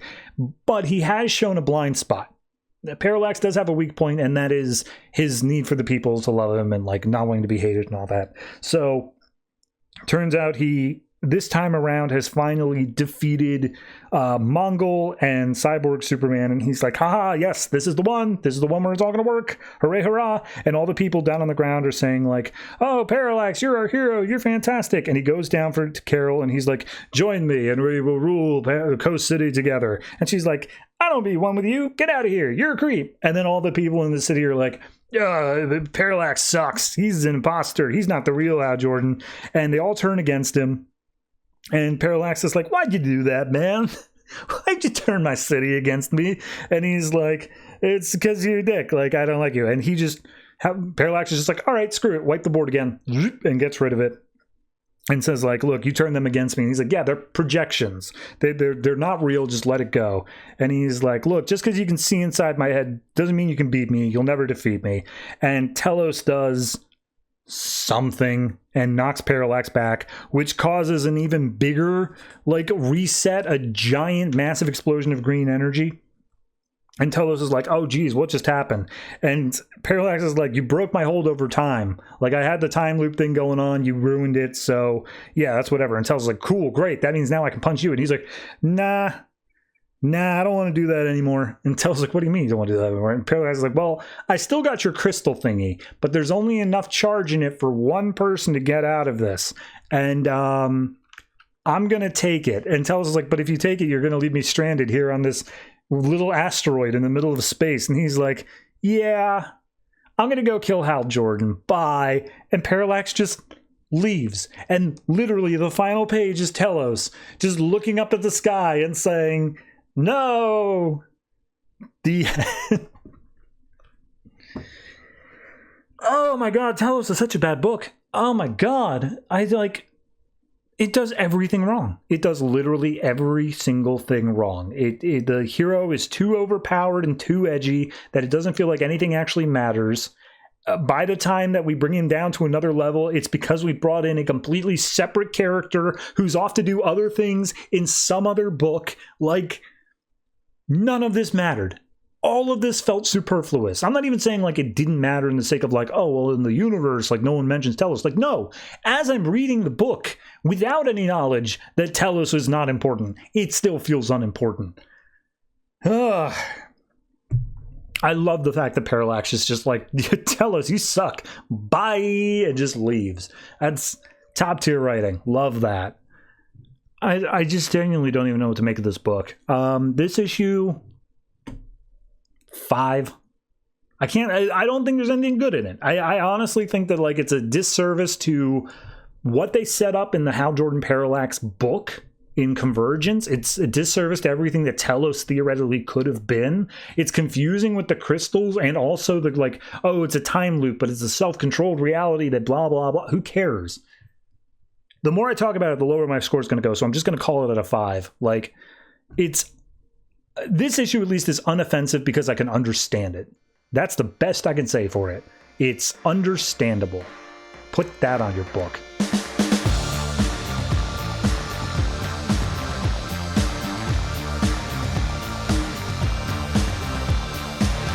Batman and Robin Eternal, number 23, written by Snyder, Tynion, and Valentine, art by Christian Deuce. So, last issue, Mother put her big plan into action. All the kids of the world, or at least in major cities, are not doing great.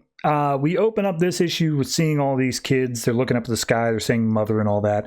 We get an overlay of Harper has been leaving voicemails to her brother Cullen, basically saying, hey, I know it's crazy. I'll try to be back soon. And like the time scales just keep branching out. Like, I haven't seen you in a week, haven't seen you in a few weeks. I'm sorry. This is the whole thing. And as the riots start going worldwide, Cullen's watching this on the news and listening to a voicemail where she's saying, look, everything will be all right. So Spoiler steps in because she's been watching him and just been like, all right, kids are killing people out there. I'm gonna go step in. You guys hang out here, like the get up to the roof, they'll rescue you. And he's like, well, I don't want to be rescued. I want to do something here. And she's like, we don't even know what this is yet. You're not trained. You don't have anything. So no. And then all of a sudden, a door opens up, a little portal in the roof, and down comes Tim Drake and just being like, hey, we know what's going on. We've been working on this radio signal. Every child in the world's been ordered to kill their parents. So we got the next hour to figure out how to stop it before the next wave rolls out. So let's get going. And Stephanie and Cullen are like, okay, where to? And he's like, Stephanie, you're going to safeguard Scarecrow. We need him. So you're going to be keeping an eye on him until we can get everything sorted out for him. And Cullen's like, I'm going with you. And he's like, no. And she's like, no, it wasn't a request.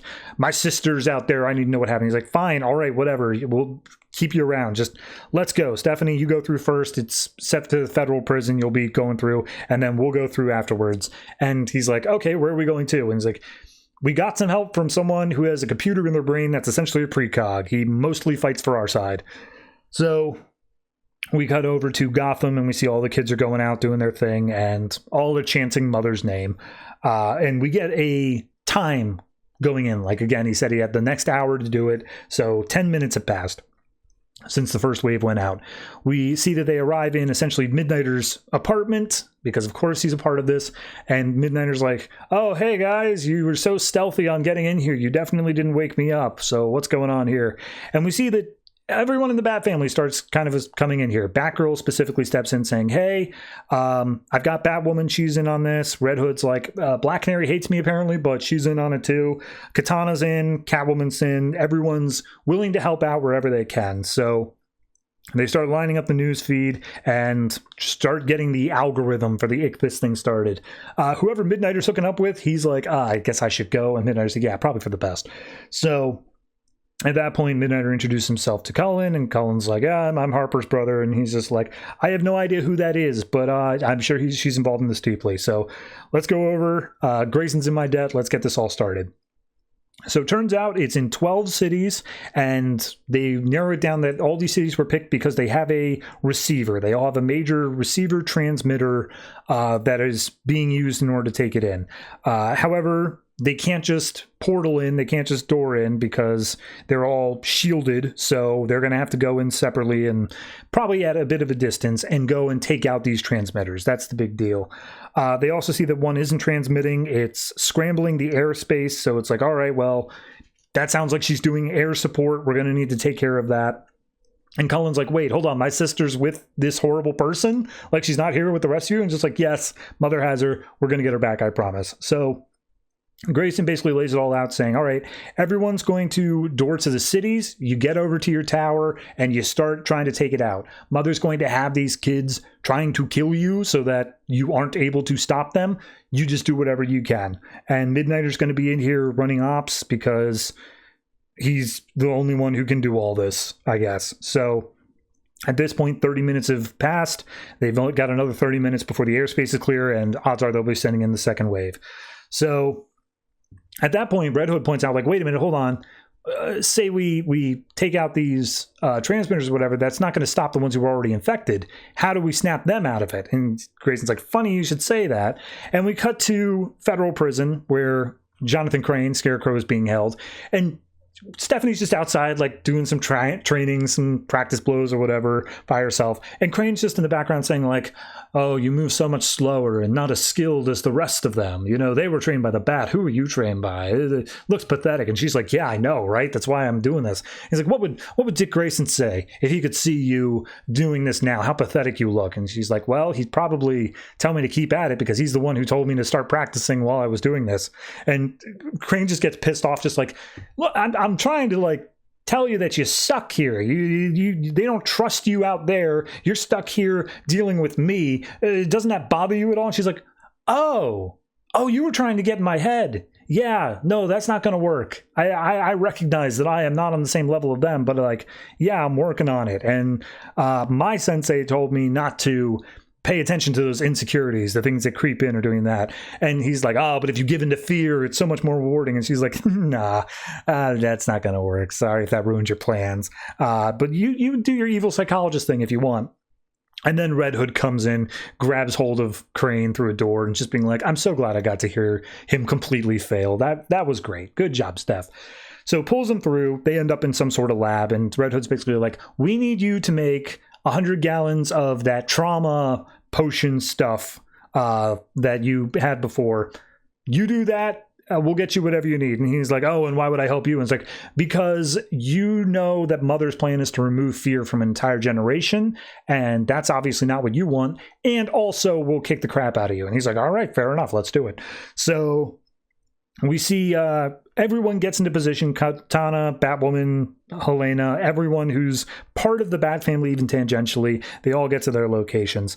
The final one, though, is in the Arctic. And that has a much bigger area that cannot be doored into because, of course, that's the central base. Grayson's going to be taken in that one. So he's going to have to door in much farther away and snowmobile his way over. We get a montage, which I believe was in issue number either 1 or 0. Like, we got the hint of things to come way back when. And we see everyone is at their place. They're holding, and apparently one of the transmitters is the Eiffel Tower. I don't think that works like that, but regardless, the kids are all starting to swarm, and the heroes are having to fight them off. Cullen comes up and is like, I didn't know what to do, so I just made coffee. And Midnighter's like, probably for the best. We're going to be up all night.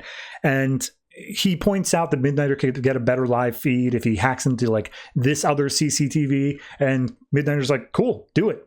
Like, you're part of this. Like, you can hack in, like, do it. And he's like, I've never done anything with this much of, like, an impact or anything. I've just, like, hacked a couple small things. And he's like, no better place to learn. Trial by fire. Get to it, kid. So Cullen starts helping out. Meanwhile, cuts over to Grayson. And he's on the snowmobile, and he's like, all right, you're at the border point where doors aren't able to get to you, and also radio won't. You'll be in complete silence. You're on your own. It's up to you to stop her. And Grayson's like, all right, I'm out. And we see he starts snowmobiling in, but it's already past the hour mark. We're now at an hour and 2 minutes, and it says safeguard failure. Everything's screwed. So yeah, 3 issues left of this. We'll see how it all shakes out. I think it's smart to have Cullen here because I'm sure that's going to shake Harper out of her funk that she's got going on with Cassandra. I don't know how that's going to happen, but it just feels like it's natural that it's going to be a thing. Beyond that, yeah, everyone's in position. It does feel like the big final act sort of thing. I will say it feels a little bit unclear as to what exactly Mother is doing next. They keep on saying, the second wave and all that, but I'm like, she's activated the satellite. Like, what's left? Are we aiming for the suburbs, the rurals? Like, what are we doing after all the major cities have already been hit? So beyond that, I'm just assuming more chaos and mayhem. It's fine to not have an exact answer. But no, I'm okay enough with this issue setting up the big final stuff. So I'm going to say this is I'll say a flat 7. I don't think it does anything magnificently above that, though Christian Duce's art is very good at places. His Midnighter looks a bit weird, but that's just because he's not in costume, and I'm not used to that. So, yeah, 7 for this, and we'll see how we wrap up in the big final fights.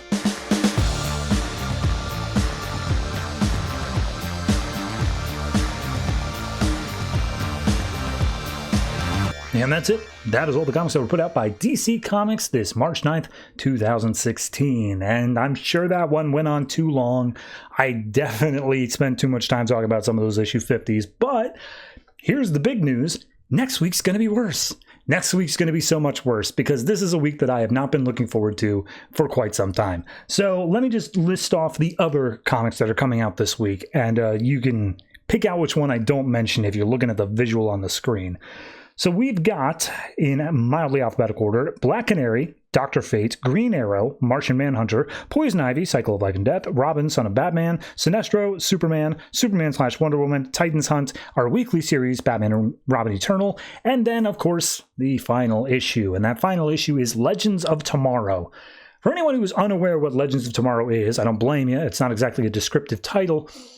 It is an anthology book. It is 4 full-sized comics all packed into one.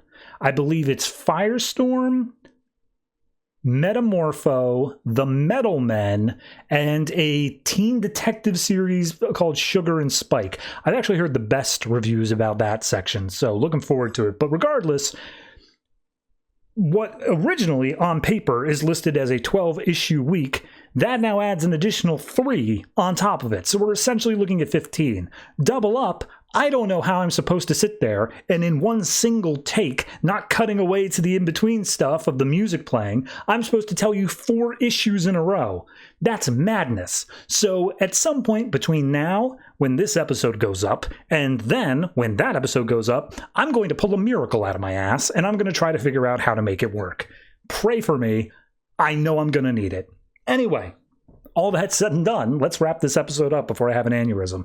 If you have any comments that you would like to share on any of the comics I talked about this week, last week, any week at all, go on to the comment section right beneath this video. It's right there. It's totally for the taking. But we also have a subreddit and a Discord and a Patreon. But if you want to open up another Reddit post on the DC Comics subreddit that says that the Not So New 52 is super cool and awesome and everyone should check it out because it's almost done, you go ahead and do that. You go ahead and do whatever it is you feel is necessary. So I'm not going to stop you. Anyway,